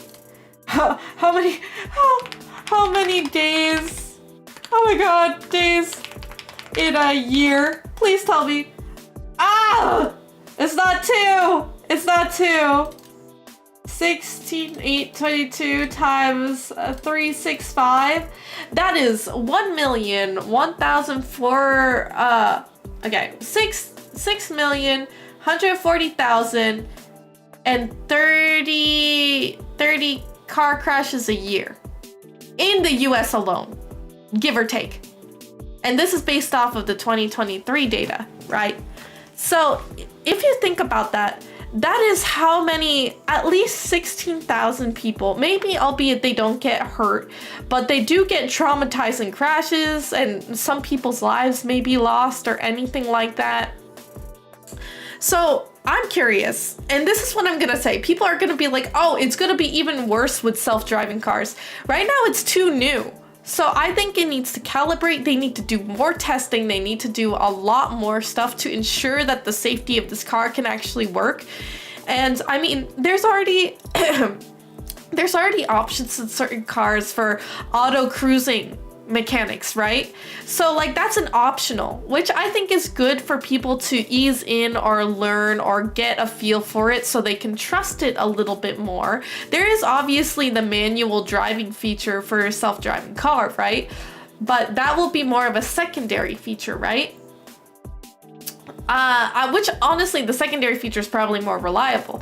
But if you think about it, Think about how many numbskulls get behind the wheel because they are drunk. How many numbskulls are going behind the wheel and they're emotionally exhausted. Maybe they're sleep deprived. Maybe there's so many of these other different situations. Obviously, I say take public transportation. I think public transportation is fantastic, but what if it's not accessible anywhere? What if you live in an obscure place, or maybe somebody is in labor and you can't, I mean, in the US, ambulances can be an arm and a leg. Like all of these types of variables, you can't really pick one variable, but me playing as a devil's advocate, if let's say one state was pro self-driving cars. I don't know. Let's say Utah. I don't know if there's a lot of people living in Utah, but let's say they have the infrastructure to have 80% or almost 90% of the people driving self-driving cars, right? I would love to be able to compare a statistic of people with cars, like just driving themselves manually, and then people with self-driving cars. If it would minimize the amount of car crashes significantly, there's probably still going to be car crashes. There's going to be things, and given there's going to be a lot of scrutiny on that because, you know, now we're not giving the users the power to do well, given they could probably do manual, but it depends on if their reaction time is like that, right? Or however they're supposed to use it. I've never had a self-driving car, so I don't know, but I digress. My hypothetical land that I'm talking about is if we had the data to compare.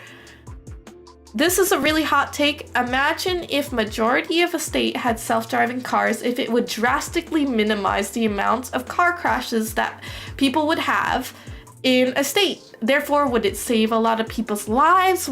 It would save on car crashes and costs or any of that?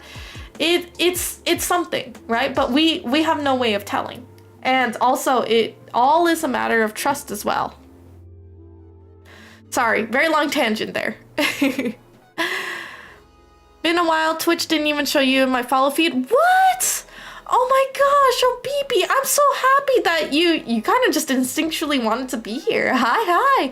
We've been having a lot of engaging topics about everything. We talked about Discord's latest announcement on ID verification, like facial recognition, and how it can basically be a breach of privacy for our data. Because they don't have a lot of security measures. They've been honestly being hacked and breached all like a couple months ago. So it's pretty jarring to hear from Discord. Then we talked about the monopoly on Steam and stuff like that, and just discussing what a monopoly is, why Steam is so favored and loved. Then we talked a little bit about AI, like the differences, like what is Gen AI, what is agentic AI, what is AI in general, and people's stances on it, whether, you know, they hate it, they love it, if they're in between. All that good jazz. And now we're talking about self-driving cars. Self-driving cars are bunk. I love the wacky people I meet just DoorDash. Some of them chill, and I've never met them otherwise because there's too many manual cars compared to any amount of production. So according to ICAO, a typical economy seat does 300 grams a mile, and an EPA, a typical car, does 400 grams a mile. What does that mean? What are these acronyms? Are these just companies? So flying long distance in a full plane is significantly better emissions wise than driving. Oh, fantastic. Yeah. I would totally agree on that. Let's see. Flying also doesn't usually crash. Usually. I would also agree on that. I actually like planes quite a lot. In 1985, this is a fun fact, here by Mr. Shinks, there were only 2 cars in the entire state of Ohio, but they still managed to crash into each other. That is insane. Really? Maybe it's because they wanted to? I don't know.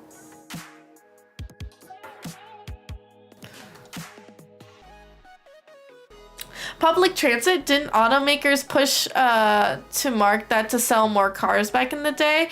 Honestly, I think it also depends on the expansion of the US. We have so much land. Therefore, our infrastructure, like, if you think about Japan and how technologically advanced, clean, all of these things that they have little amount of space and they need to optimize it. We have a lot. We have fat space. We have so much, yet we don't have the best transits that we should. And given, like, in Europe, they have wonderful public transit.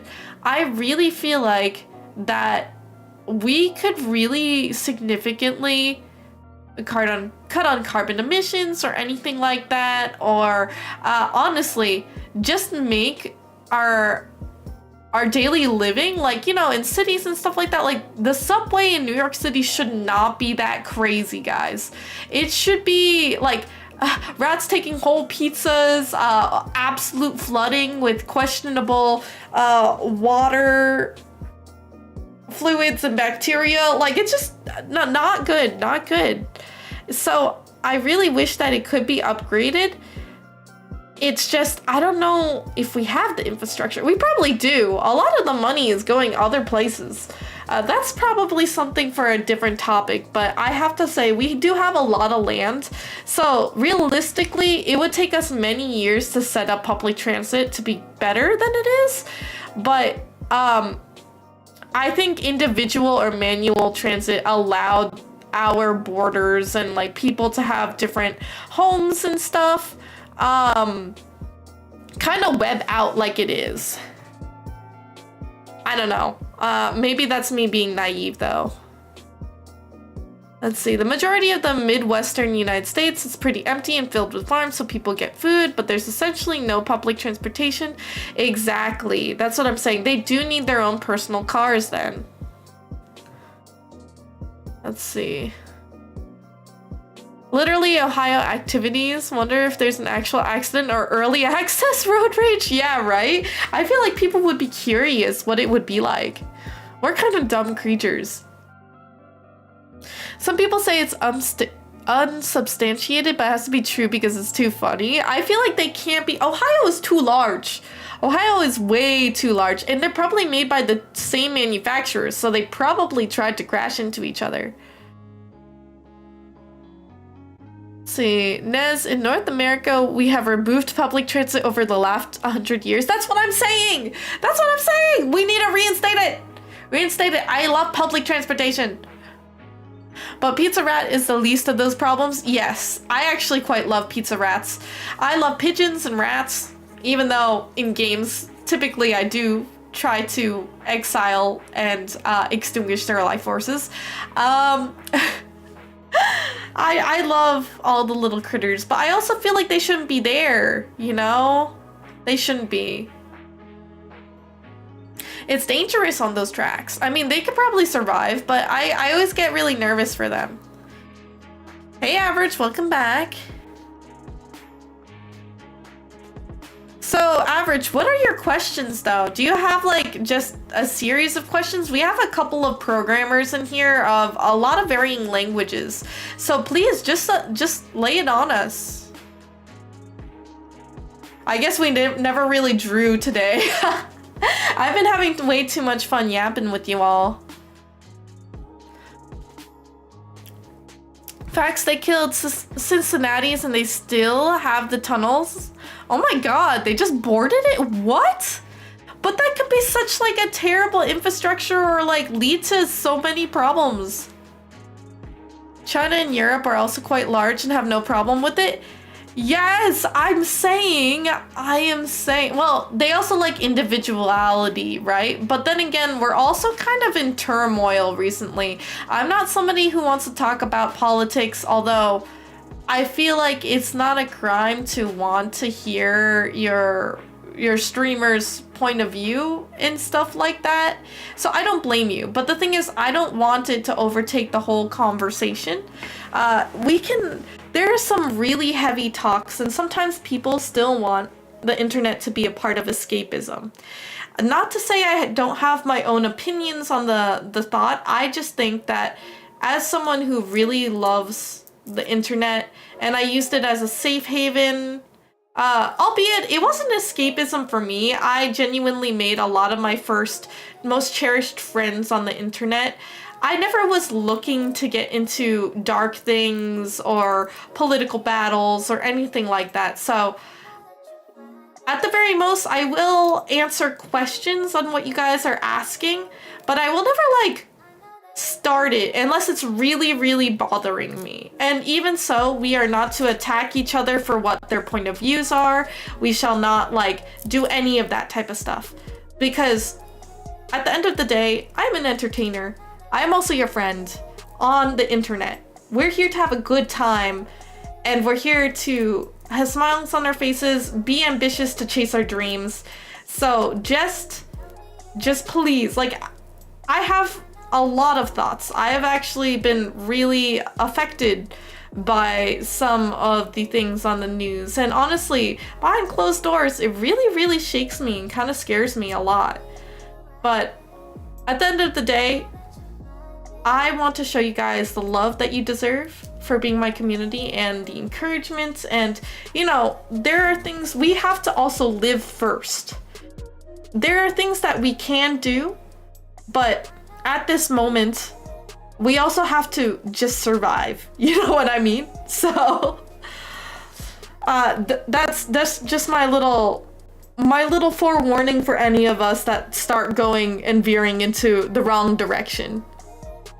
Or a different direction, why not? Let's see.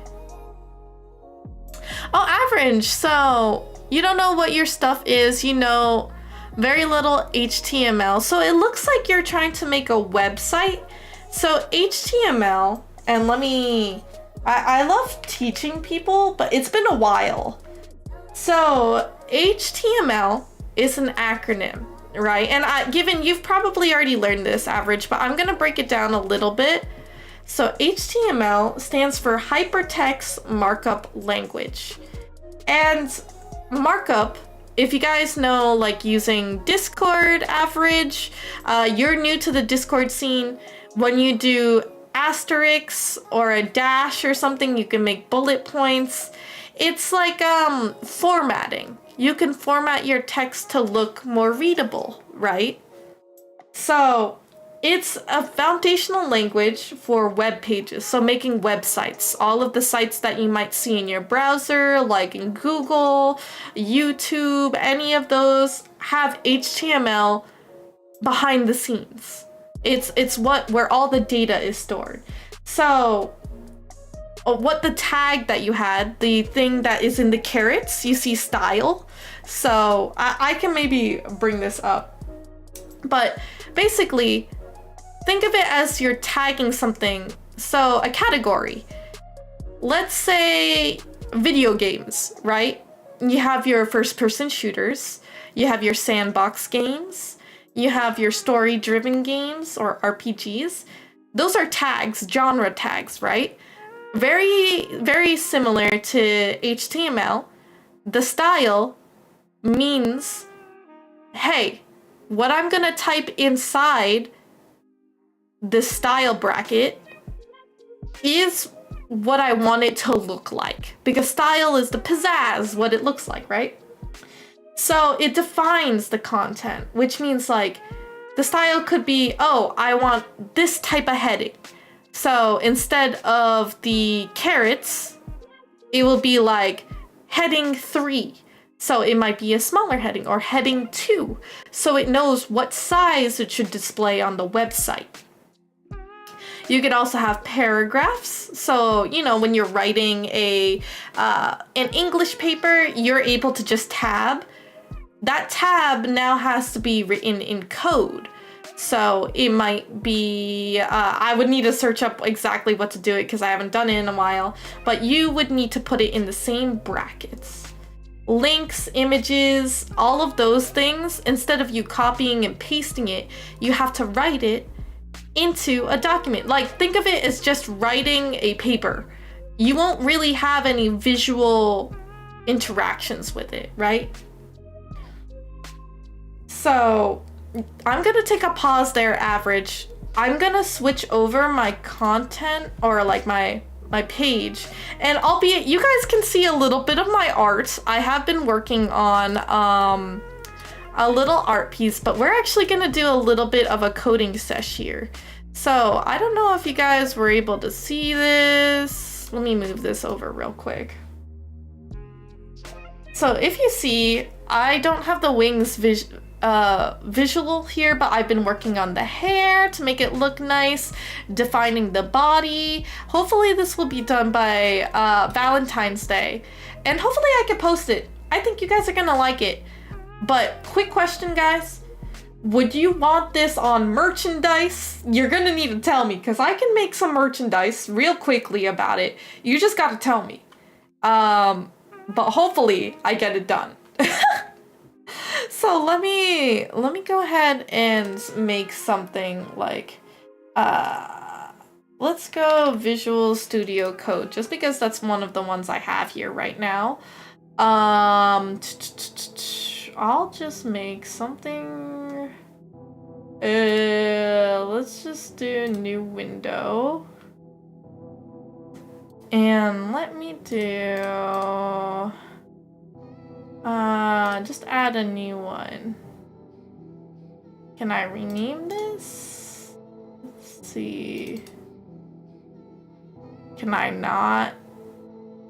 Okay, hold on. I'm having a little bit of a brain fart here. So let's just do, I'll just make a temp real quick. Oh, geez. Let me delete this. We'll just rename this to temp. And I'll just select this folder.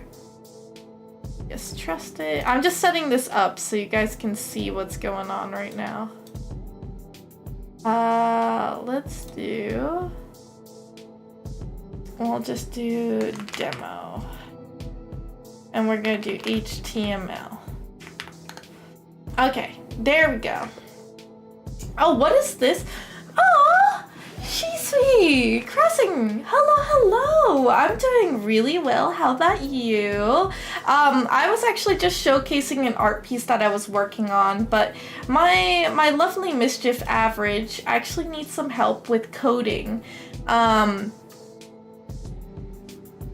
Let's see. Oh, your username, Shisui. Am I saying that right? Shisui? From a character from Naruto. I actually haven't watched Naruto. Back in the day, I think I was really big in Fairy Tail. There was always these big shonen animes, right? So unfortunately, I couldn't juggle both. But oh, Average, do you need to do Python? I thought you were talking about HTML. We could do Python as well.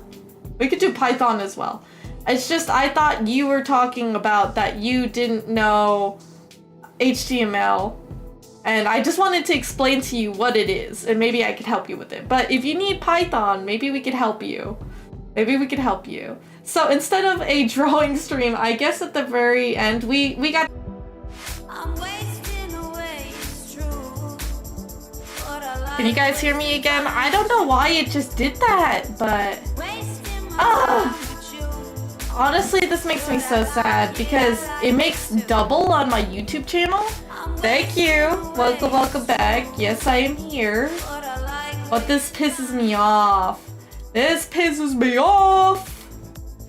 And we only have 30 minutes too as well. Okay. This makes me so sad because on my YouTube, I really like making it clean, and it's not gonna make it clean. It's not going to.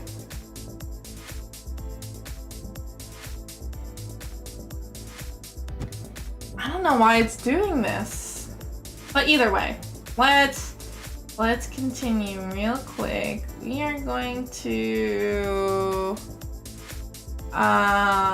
the window will now be, where is it?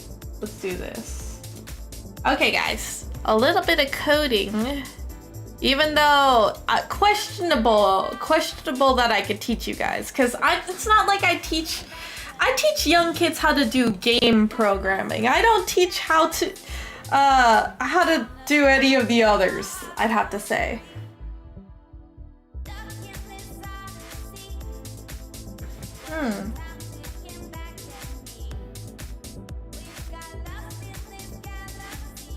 No, I don't have reptiles. Hi, Elpender. We're actually doing coding. If you guys don't know, I graduated with a degree in computer science. I do know languages. I do code. I do code video games and whatnot. So I'm no stranger to it, but I'm also not the best. I could probably teach you the basics and that's it. And even then, teaching code is a lot different than writing code. So. Oh my gosh. Apologies for that little delay, whatever that was, where it cut me off. It pisses me off that it did, but hopefully it stays up for the next 30 minutes. Yeah, I would like to splice them together. It just makes me so sad when I'm gonna need to repost them. Yes, okay, average. That is a good one. The header H1, hello world. And then the image, you can insert a link. Yeah, that's good that you know that. You don't teach teens how to speed code in a week? Technically, I can. Most of the time it's visual coding because I'm working with young kids, like ages in middle school. I have taught people in high school. However, I don't code in... Okay. Video game coding languages is significantly different from programming languages. For example, you use HTML specifically for web design. Python you could use for a lot of different things. Most notably, many people are using Python with AI, but this is what always confused me. C++. So for example, I believe Unity uses... So, Unity uses C#, but C as a language, coding language, does not have anything to do with video games. Unity uses a different type of coding language deriving from C. So it's C#, like C in the pound sign. So a lot of the different languages I know, it's like you telling me like I could speak French and then you're speaking English. It's basically the same thing. It's a language, but it's not the same. The speed code in a week, it depends. Typically you can if the person already has a really good foundation of programming. Because let's say you've learned Spanish and French. Probably if you learn a couple more, you're gonna, start tying things together and you already have a good sense of what you need to learn first. So, So,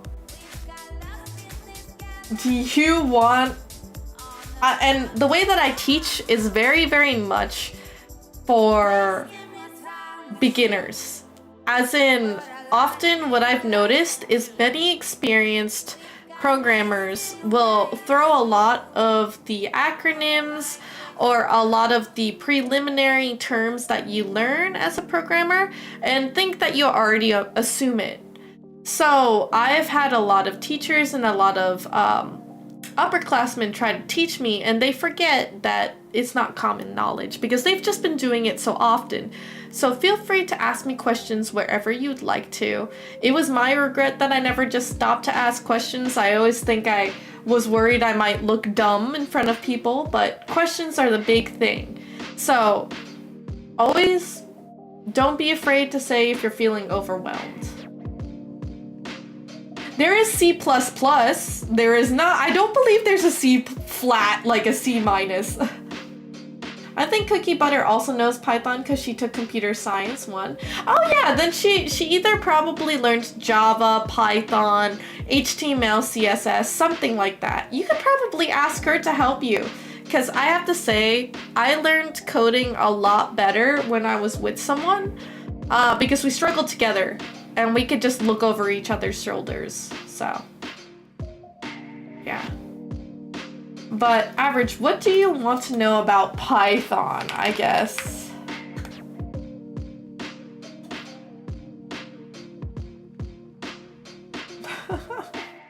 What would you want to know?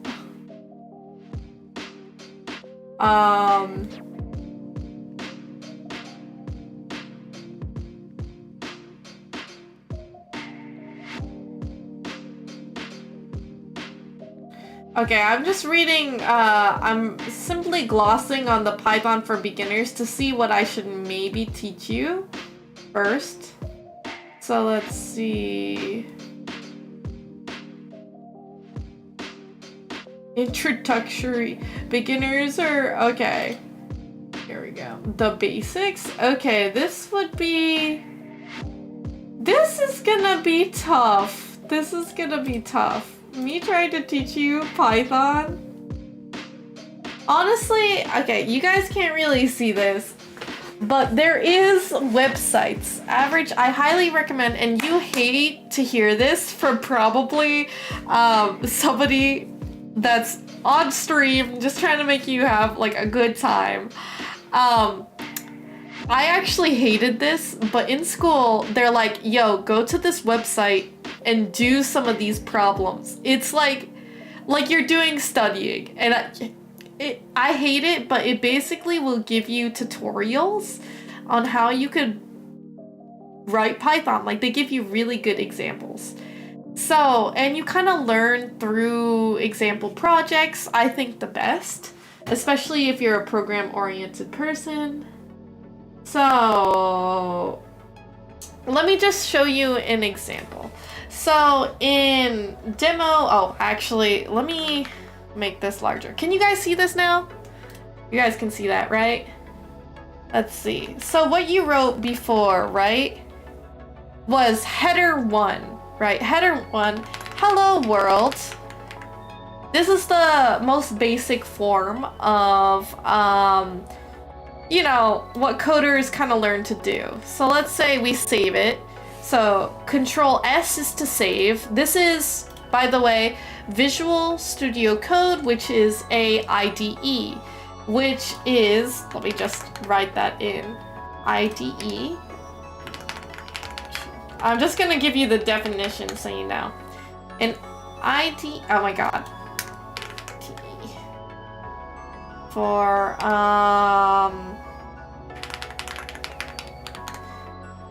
it is an integrated development environment. So, software that essentially gives you a whole developer toolkit where you can edit code. So think Notepad, but has more gadgets that you can use that makes it so much easier for you to just code. Yes, so it is Visual Studio Code. And this one is something that is very popular to use, but everybody has their own preference. So you'll probably hear, and I'll give you a couple of different ones here. You'll probably have, I wonder if I can make a bulleted list. How do I do this in HTML? Bullet list. Okay.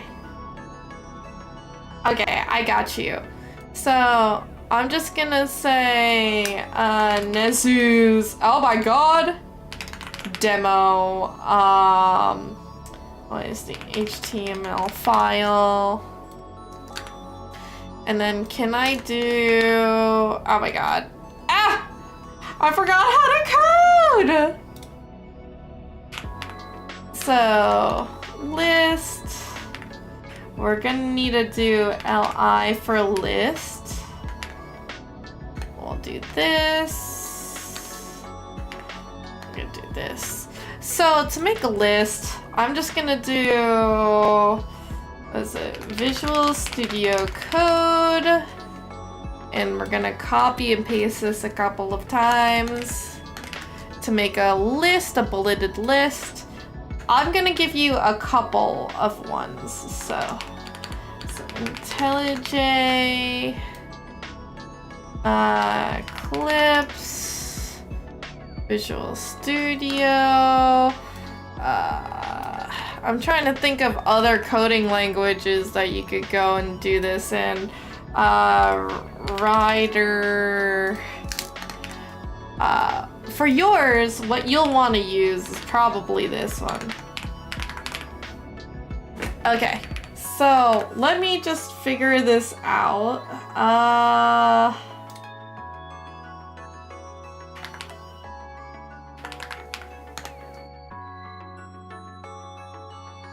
Okay, I'll do this for a paragraph. Just give me one moment. I'm setting things up. So, what are the IDEs can use to code or program? So, IDEs, which is integrated develop. Is it developer or development? I forgot. Development. And environment. Okay, so let me save this. This should be fine. So if you guys, oh my god, this is like so large. You guys probably can't even see this. Okay, I'll remove that welcome. So here guys, what I am using is Visual Studio Code. And this one is pretty popular. Not everyone is going to want to use it, but a lot of companies do because it's kind of like a catch-all. Now, average, there are specific types of IDEs, integrated development environments, that people tend to want to use for different things. For example, Rider is an IDE that specifically does video game programming. It has a lot of tools that focus on game development. And this one is a fan favorite of developers who use Unity to make their video games. Now, what you might use, this one is dedicated to Python, PyCharm. PyCharm is specifically focused on helping developers that use Python. So maybe it will remember syntax, it might give you suggestions that are really easy recognizable, might give you different tools. And if you see on this corner right here what I'm hovering over, extensions. These are what an IDE does. It gives you like a marketplace of tools. So if you think about it in like Steam, think of it as mods. So let's say you have a video game and you're like, man, I really wish I had extra lives. You could go to the marketplace, find a mod, download it, and put it on your Steam or your game so it can be modified. The developer integrated environment does this as well. So basically you could go to extensions, be like, man, it's really hard for me to see this this text, or maybe I want it to look more visually appealing. Let me go download something on the extensions tab so I can make it easily readable. You could do stuff like that. So many of these you do need to pay for. But because you're a student, all you have to do is have a student email or maybe sign up for a free trial, and you could try this out to see which ones you like the most. If there's a website accessible programming, I believe there is. I am not too familiar with which ones are like offered, but we can try searching it up. Let's see, free coding, because I'm recommending some of these because I have used them in some capacity before. I can't guarantee the ones that are the free editors might not have the tools or maybe in depth, but you know, if that's something you definitely need to use, then you know, you could do that. Let's see, free coding environment. Let's see.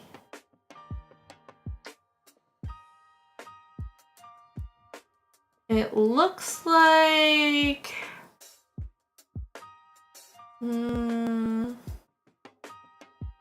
so I would say average IntelliJ right now. I don't believe you can really do coding because a lot of the ones, you know, like Grammarly, that's the one that many people back when I was in high school would use to edit their papers. Now it's like overrun with AI. It looks like when you search up free coding environments or softwares, most of the time it's going to be overwritten with AI. If you're going to become a programmer, you need to install it like a video game. You need to install the installer and, you know, open it up, put it on your computer so you can have this. So, average, I would say that technically what you could do, and Notepad comes with your Notepad. Okay, wait, hold on. I need to switch to desktop so you guys can see this.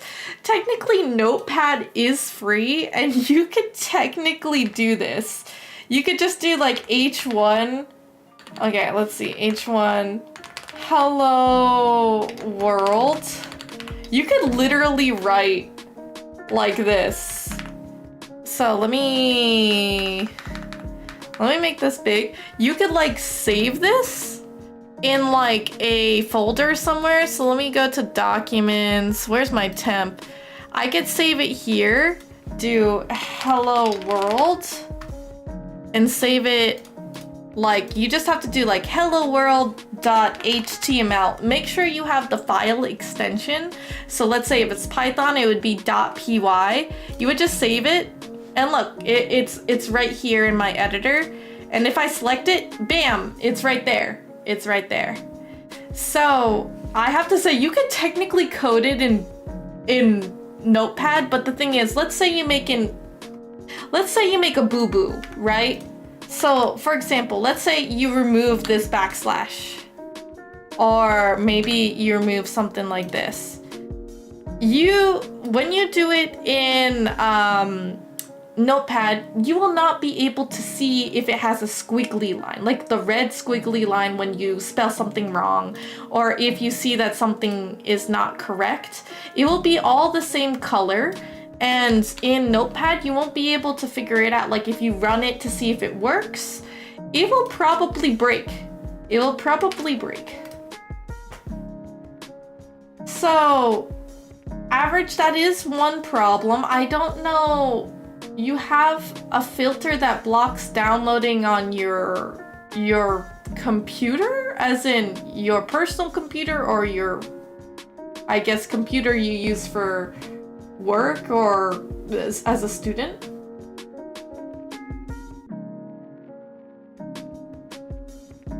Let's see. Thank you for explaining. Wait, Zen, are you saying thank you for me or who?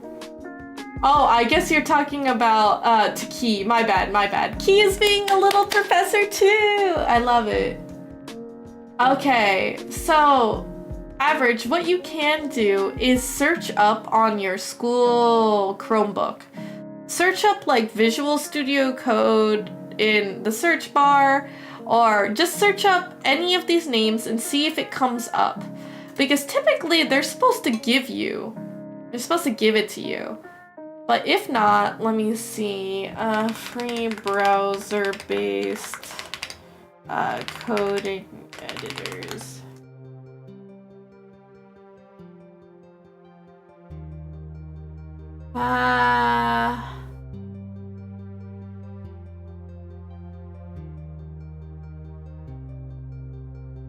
Okay, so I have to say, apparently CodePen. Let me put this over here.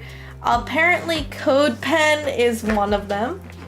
So let me send this to you, Average. You could try going to this link. Essentially what I did was I searched up free browser-based coding editors. So it's a coding editor, just like how Notepad is.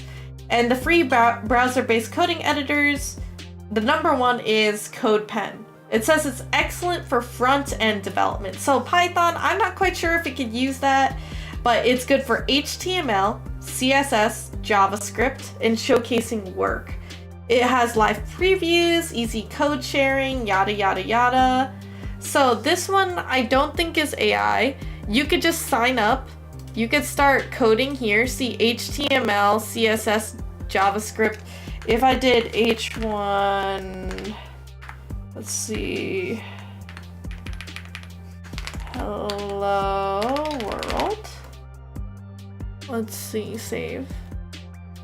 So if you see it, it just displays for you already. So I could actually type here for HTML, CSS, JavaScript. However, I don't know. I don't know if you could do anything else. Yeah, so HTML, HTML, CSS, JavaScript. Yeah, Average, you definitely should ask your IT teacher because they should be giving you this. I don't think there's anything really you could use other than... You could probably do VS Code for web? VS Code for web, let me see. Visual Studio Code. Okay. So we do have one. Here we go. You could actually do Visual Studio Code in the editor, or in the browser, my mistake. Visual Studio Code in the browser. So you could do this Average. And is everybody still here? We're having, Professor Nez is apparently teaching coding right now. And one of the biggest things is making sure that your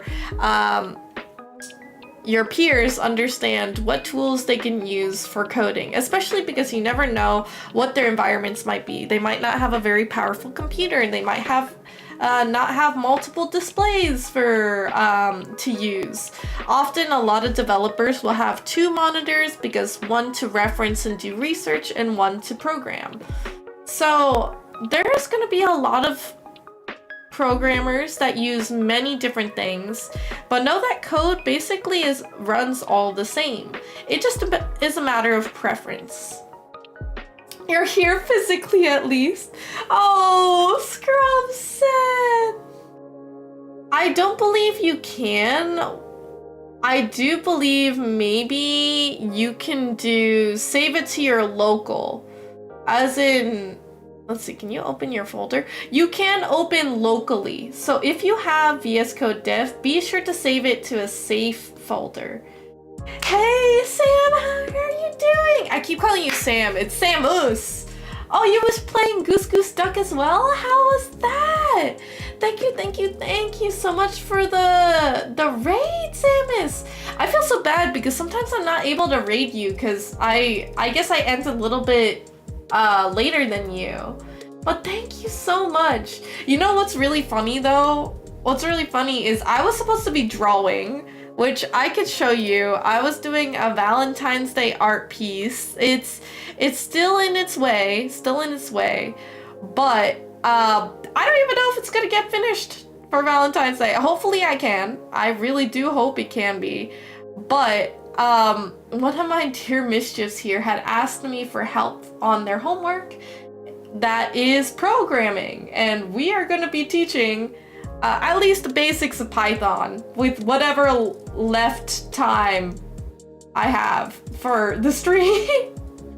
So it's gonna be really crazy. Oh, Durable, thank you. It is, I don't actually know when my affiliate anniversary is. I put in a date even though I can't remember the exact one. But thank you.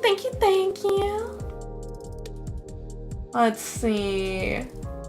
I put it in my shared Google Doc that connects my phone and my Chromebook. Oh, that's good. Yeah, Average is the mischief that had asked. So, if you guys want to bear with me on this, bear with me with programming. I was just talking about how this IDE, integrated development environment, is basically like what you would have Steam if you want to modify like your games. Like you can download extensions to help modify your environment so it's easier for you to code. And there's a lot of different ones, so people and developers can be picky, much like how gamers,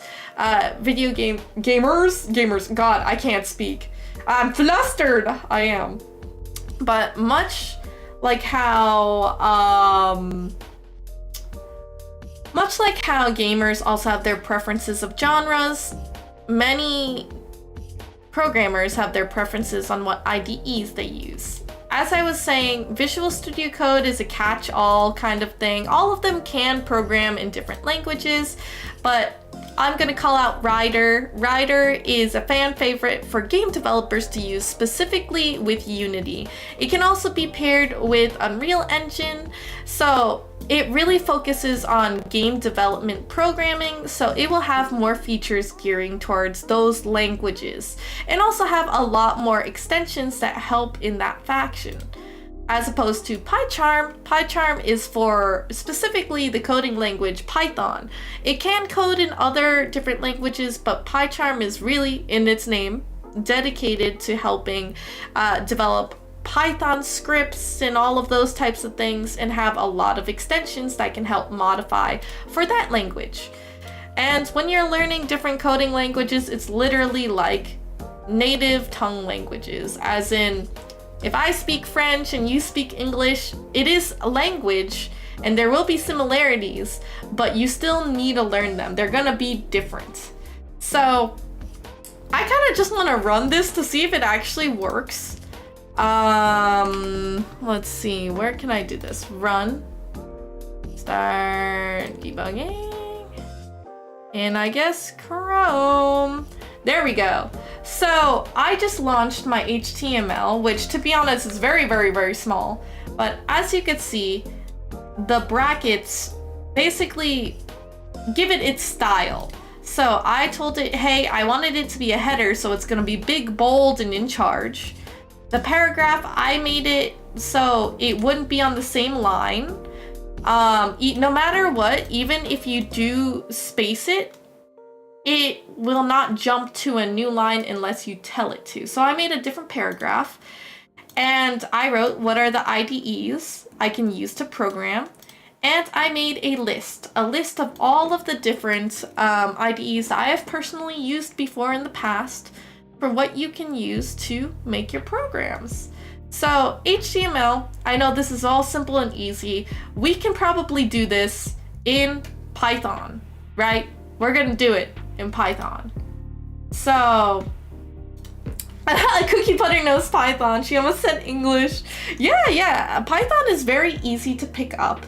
I just want to show you what we might be doing a little bit in HTML. These are not the basics, mind you. I think that a lot of these examples are not really the basics. And HTML, again, is very, very specific to web, like front-end development. So what you physically can see. A lot of the code can be the magic sauce behind video games or products or apps that you don't see the cogs turning. Like this is literally in your face, the Visual Studio Code, IntelliJ, all of that written is displayed to you.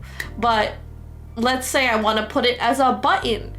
That code is not going to be apparent to you in the back end. So I have to say Python, it's very versatile. You could do things much like in HTML, but it will serve something different. Let's see. Could someone, if they have time, only if they have time, DM me on Discord to help me with my rushed coding project? Oh, average. At least you have time. You're not doing this within 24 hours, right?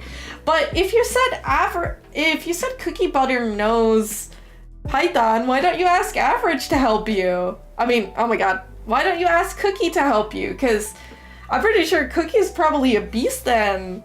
Especially because it's gonna be fresh on their minds. I was gonna say I'm gonna add a new one and I'm gonna call this demo py. So file extensions, for those of you who have not coded before, file extensions are the things that come at the end of every file. Sometimes you don't see it displayed, but if you see in this little panel here with me, it has .html and then we have .py. These are just the, I guess I would say the acronyms for the languages or the file formats that it should be. So py stands for Python. And you can see with Visual Studio Code, it actually changes the vision so you can physically identify that it's a different type of file. So, oh, do I need to install it? So for Visual Studio Code, it comes as a skeleton. It does not know what language you're going to be coding in. So when you go to the extensions tab, you might need to install the language. Much like on your computers, most of people or most users are not going to be programming. So you also would need to install Python on your computer. It's because most people are not thinking you're going to go into the thick of it, into the guts of a computer or making your own thing. So, execute all. Oh my gosh, extensions are an illusion. Why is it taking such a long time? That's actually kind of wild that it is. Hello? Okay, that's being a really long time.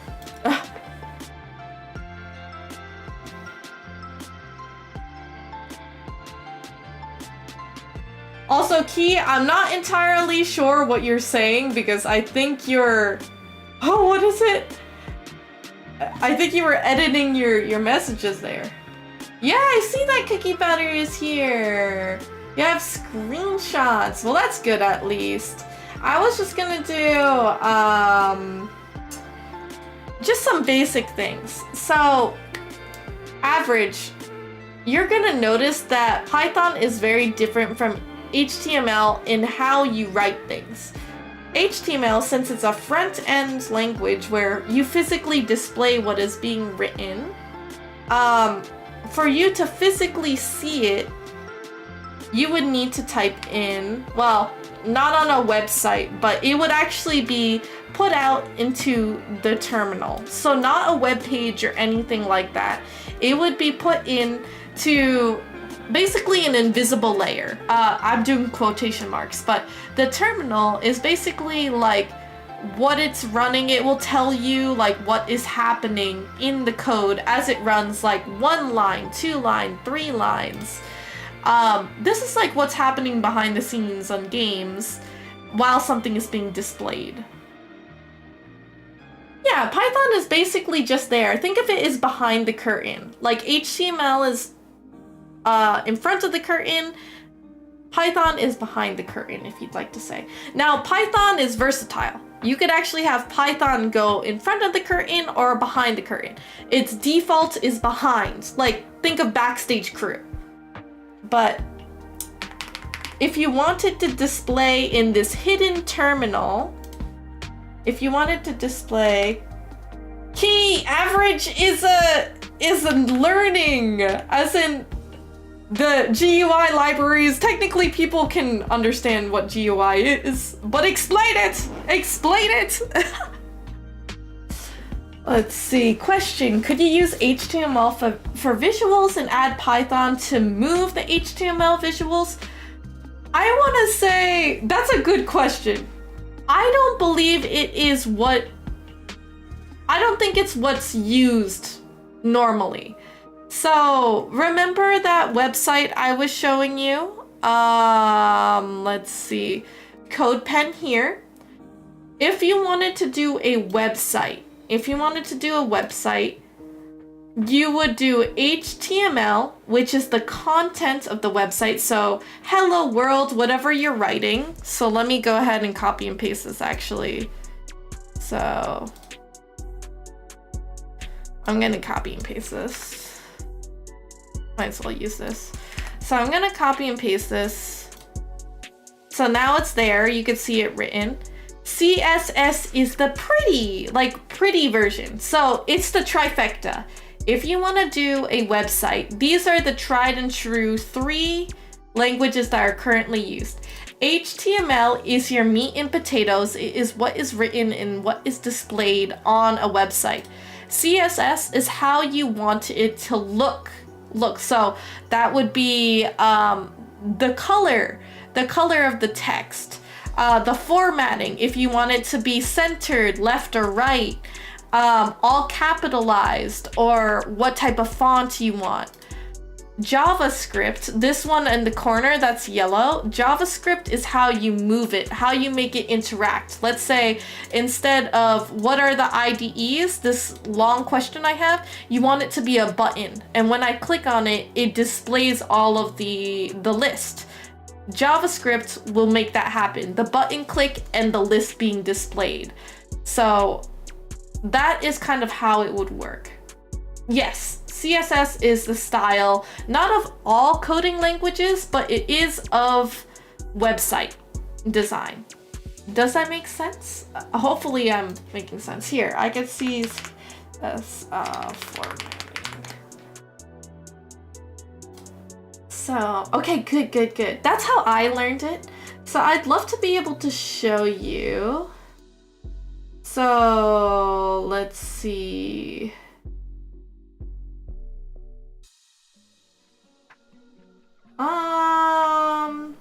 Let's see.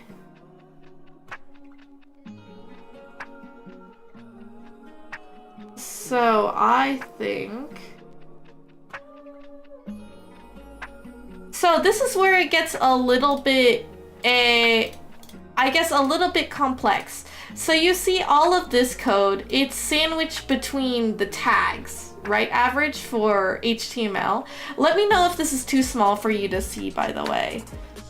I know we're over time, but I just kind of want to show you. If you need to use CSS and JavaScript, then I should show you just a little bit. How's this? Is this a little bit big? How about this? Is that a little bit better? I don't want to accidentally do that. Okay, that's better than before. Okay. So from here, HTML, they are always paired. Now, all of these are their own files. So HTML is one file, CSS is one file, JavaScript is another file.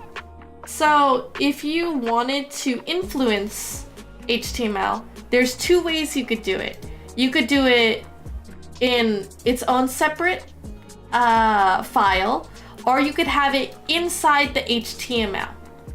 Now, there's pros and cons to it. If you just do the CSS, the formatting in one file, you know, you don't have two files. You could reference and only do changes on one file. But if you're not an experienced programmer, you can kind of get confused on all of the code that you're adding. It can make it much larger, more bulky. So in my opinion, and my personal preference, I think it is good practice to separate them. So this will be referenced as internal CSS, which internal just means you have CSS coding, or you have the style inside HTML, or external CSS, which is it's in a separate file. Now, I think whenever you learn, you should probably have separate files just to make it clean, because it will get really busy really fast, especially if you want to make a very dynamic, very interesting looking website. I just think that's what it should be. So what you want to do is, this is HTML, right? Technically, what you'd want to do, you'd want to type in head at the top of the file. And this is to essentially alert that head means that this will be connected to a CSS file. So head, and then you also, obviously, since you're using HTML, you always want to close the tag. So you never want to have just one tag. You need to have two. So you have a beginning and end. Beginning, and then end always has a slash, right? So the head is essentially a link. It will link to the CSS file here. So what you would typically write is link, and we're just gonna say relationship or whatever it is. Rel is style sheet, and you can just follow this if you want to. And href is, I'll just do style CSS. This is very basic. Oh, there we go. I think that's what it is. Let's see. Link, style. Okay. This looks fine. It looks like the color is a little different. That's why I need to see what's wrong with it. So we have, can I save this? No, okay. I'm gonna need to do this in my editor because it's actually doing much worse. Okay. So let's see. I forgot. See, this is the benefit of having your IDE, like you download it. Right here, you see it was showing up red. And red means, hey, you got a problem here. Even here, it says, hey, you got an error, so you need to fix it. I noticed right away because the coloring is different that I was missing a quotation marks. So now from here, let me just figure out a way. We're gonna type in styles. Let's see, styles.css. This is Hello World, this is demo. I kind of want to rename this one just for easy sake of tracking these. So we have demo here and styles CSS. Yeah, of course. So I'll just go on for a couple more minutes here, and I'm so sorry guys if this is like overloading your brains, but I really want to help Average here, just hear a little bit of the basics for making your website. So demo HTML, we typed in head, and this is before the header. Head, tag, and then you have link, rel, style sheet, href, is style CSS. So this is referencing the specific file that it's looking for. And we have it in the same folder. So styles.css is what's gonna be linked. Oh, I'm not really missing sleep, but I do want to help you just a little bit. From here, what you'll want to add, and honestly, I think I might space this out just to make it a little bit better, is you're going to want to add yet another tag here. So when you're wanting to use an external style sheet, first of all, you need to make the reference. The head is the reference, like, hey, I want you to make sure styles.css is referenced. Like, hey, I want you to read this file so you can format all the text that is coming after it. But you need to make sure now, the second part of this, to make sure you set it up correctly, is to declare the body. So the body of your text, what is going to be influenced by the style sheet. So from here, you always need to have two, right? So you have the beginning tag body and then the ending tag here, which is the slash body. And I put that around all of my existing text right now. Now, everything inside this will be affected by styles.css. I mean, given if you're ever working in a different editor, you could also just do HTML to make sure it is 100% formatting in HTML. But this is really, I think it's a little unneeded, but that's okay. Let's see. So if we go over to style CSS, and remember, always save whenever you change things. Oh, really? Average, I would love to watch and see if I can help you there. I'm just gonna show you what style CSS is actually really doing. So here we have a blank sheet, right, for style CSS. And what you're gonna wanna type in is, we already declared a body, right? We declared the body. So we're gonna type in body, and many programmers do the curly brackets. The curly brackets tell you what is contained in this specific header, so the body, right? Many people may make it like this, where they have the bracket on the underside so it matches the same indentation, but some people will do it like this. Let's see. Why is it yelling at me? Do not use any empty. Right now it's a yellow squiggly because it's telling me like, hey, this works, but you have nothing inside it. So you need to fix something. It's a warning.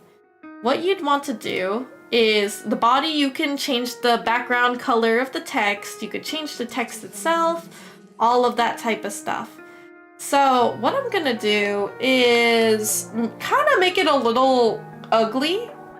But as you can see, when you have an editor like this, you can actually select many of the different options straight from the suggestions. But for example, as I said, you could change the background color of the text. And what this is gonna look like is, since it's inside body, you want it to be tabbed. So anything inside this header is going to be influenced in an indentation. Think of it like a paragraph. I think the color I'm going to do like yellow. So right here, I'll do yellow. So you could use text. You could also use hex code if you want a very specific color. Style CSS needs you to always finish a sentence with a semicolon. Nope, it doesn't use headers. So that's very unique to HTML. So HTML always needs you to have a front tag and a back tag, but CSS and JavaScript do not need you to do that. I think style, CSS and JavaScript, they're not the same, but I think they're a little bit closer to the same formatting. Python does not look like HTML. What I was writing here, if I did hello world, this is like how you would print it out in terminal. This is, it goes on behind the scenes, right? So you can't see it, but you could print this out. Like if I ran it, let's start debugging. Python file. Let's see, oops. So if you see it, I ran the code in Python, it spit out hello world. Oh, I had a W there. But as you can see, it put out in this invisible terminal, like the behind stage, hey, this is what happened. So essentially, it has a lot of different uses. You would actually write more like CSS, I think. So average, maybe you might actually like Python better. But let me just show you a little bit of what this can do. So the body can affect the whole thing. Everything that's within the body will now have a background color of yellow for me. Now, if you notice, I have H1, which is a header. I can change what the header is. So I could do H1 and do the bracket, just like I did for the body. And maybe I want to change the color, right? If that's yellow, maybe, and this is gonna really hurt the eyes, maybe I want it to be blue, right? So you could change the color, you could change the font, anything like that. And then remember, I have a paragraph here. So maybe I want to change the color on that too. I would just do P bracket. So I'd be calling that tag. So what happened is body, whatever is inside these tags will be affected. So all, including header 1 and paragraph, will have the background color yellow. Now I'm calling H1, so only the header will be blue. And then maybe paragraph, let me see. Let's see. Maybe we'll do the font size. Let's do small, right? So we could do different things. Maybe I want to do italic. How do I do this? I forgot how to do italics in styles. Can I make it bold? Let's see. How do I do?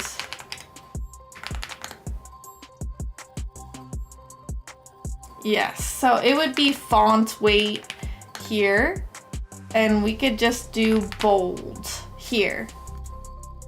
So let me answer some of your questions, but as you could see, in the CSS formatting, you need to always have a curly bracket. It can never be outside of it. Let's say I say like fonts, it will give you a red squiggly to tell you, hey, it's not in one of these bubbles. So think of it as a sandwich. Instead of a header, it would need to have all the code inside these brackets.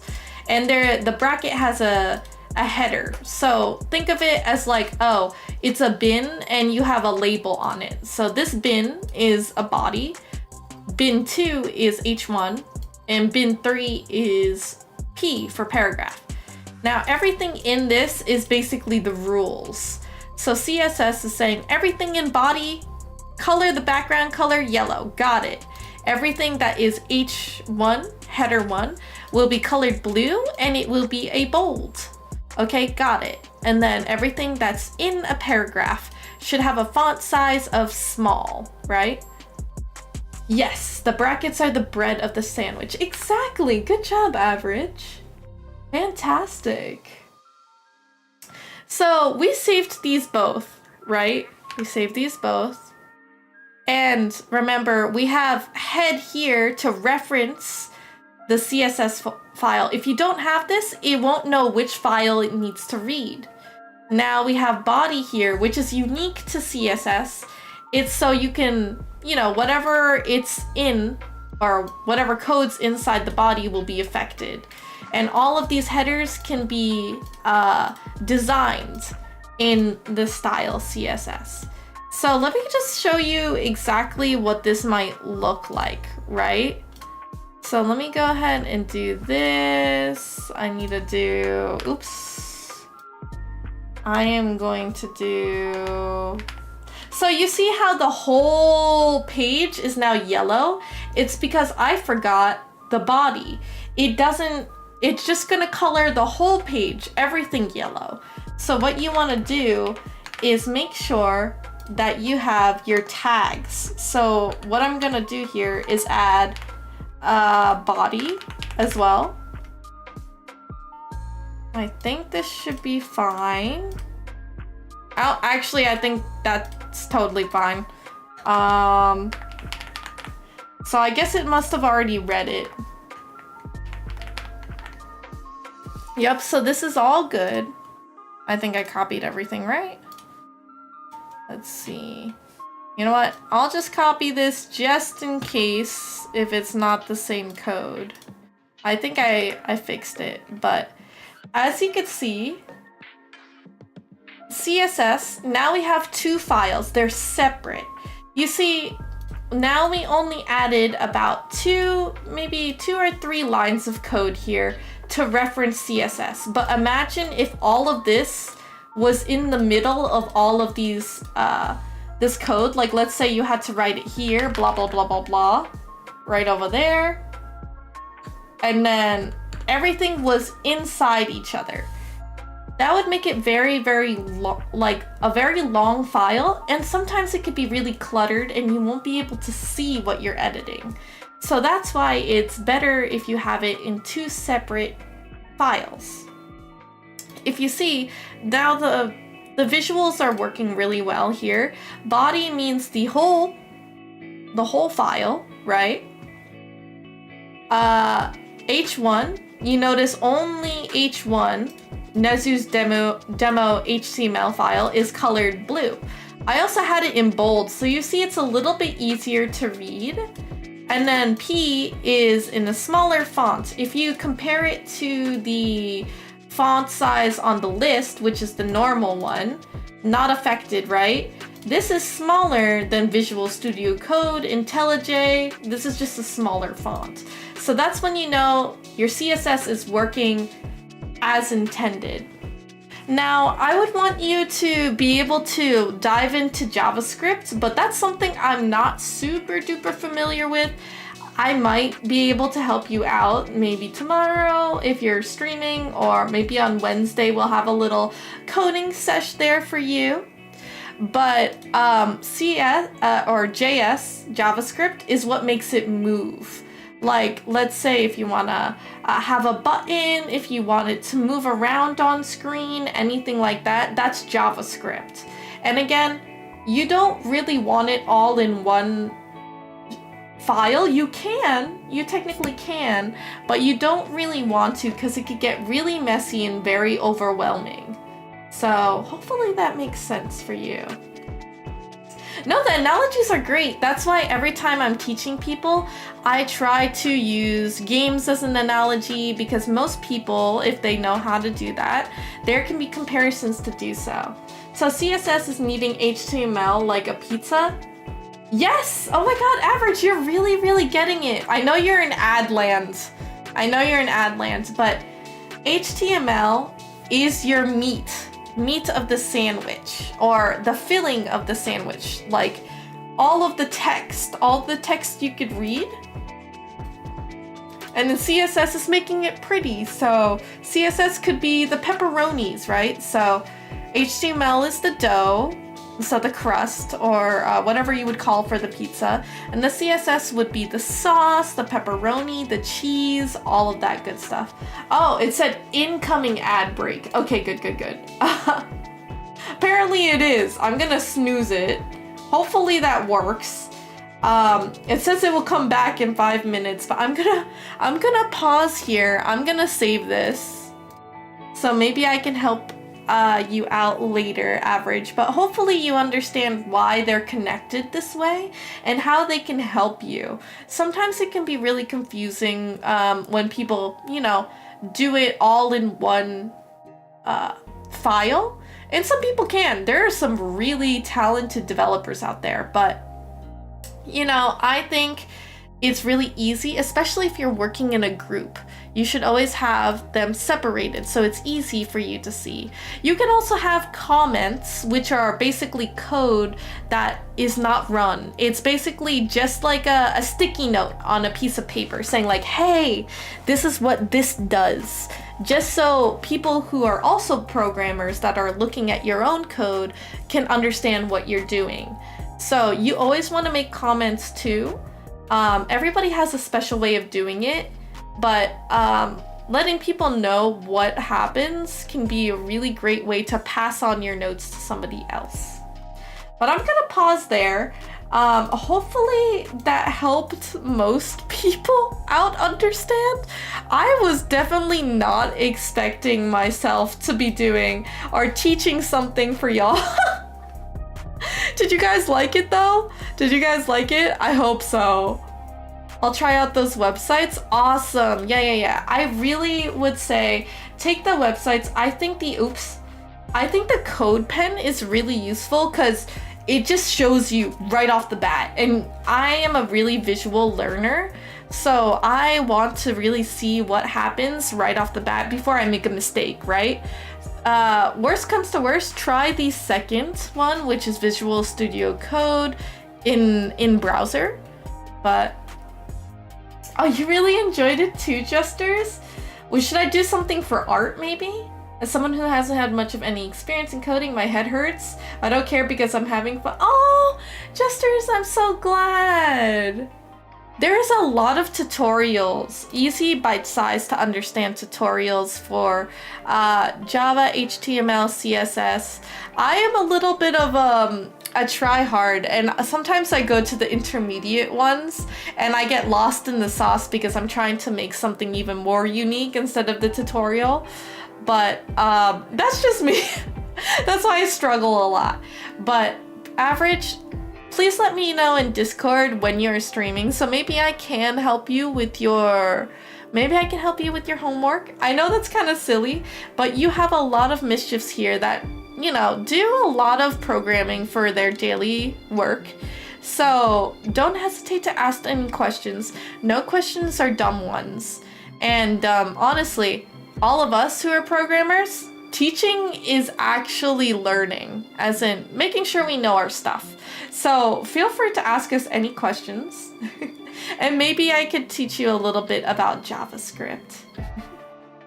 Teacher, the mischiefs ate my heart. Could you imagine if we eat your homework because we decided that we could do better and the mischiefs just give you another clean piece of paper that gives you an instant 100? That would be insane. But I'm really glad that I was able to help you guys. I think now is a perfect time to raid into someone. Let's see, do we have anybody here that we want to raid? Let's see. We got a lot of interesting looking VTubers here. But please copy that raid message in chat because we are going to be going over to maybe one of our friends. We had Samus raid into us. We already raided Sean. We just need to see who else is on here. We have Noir. Noir is on right now too. Let's see who else. Oh, obviously Wet is here too. So a lot of people are playing Resident Evil right now. Zotaku is on. Okuno is on. Got a lot of people on right now. Let's see.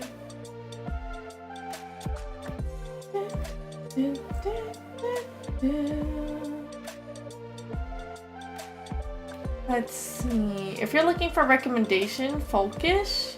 Is that the name of a VTuber? We could definitely look.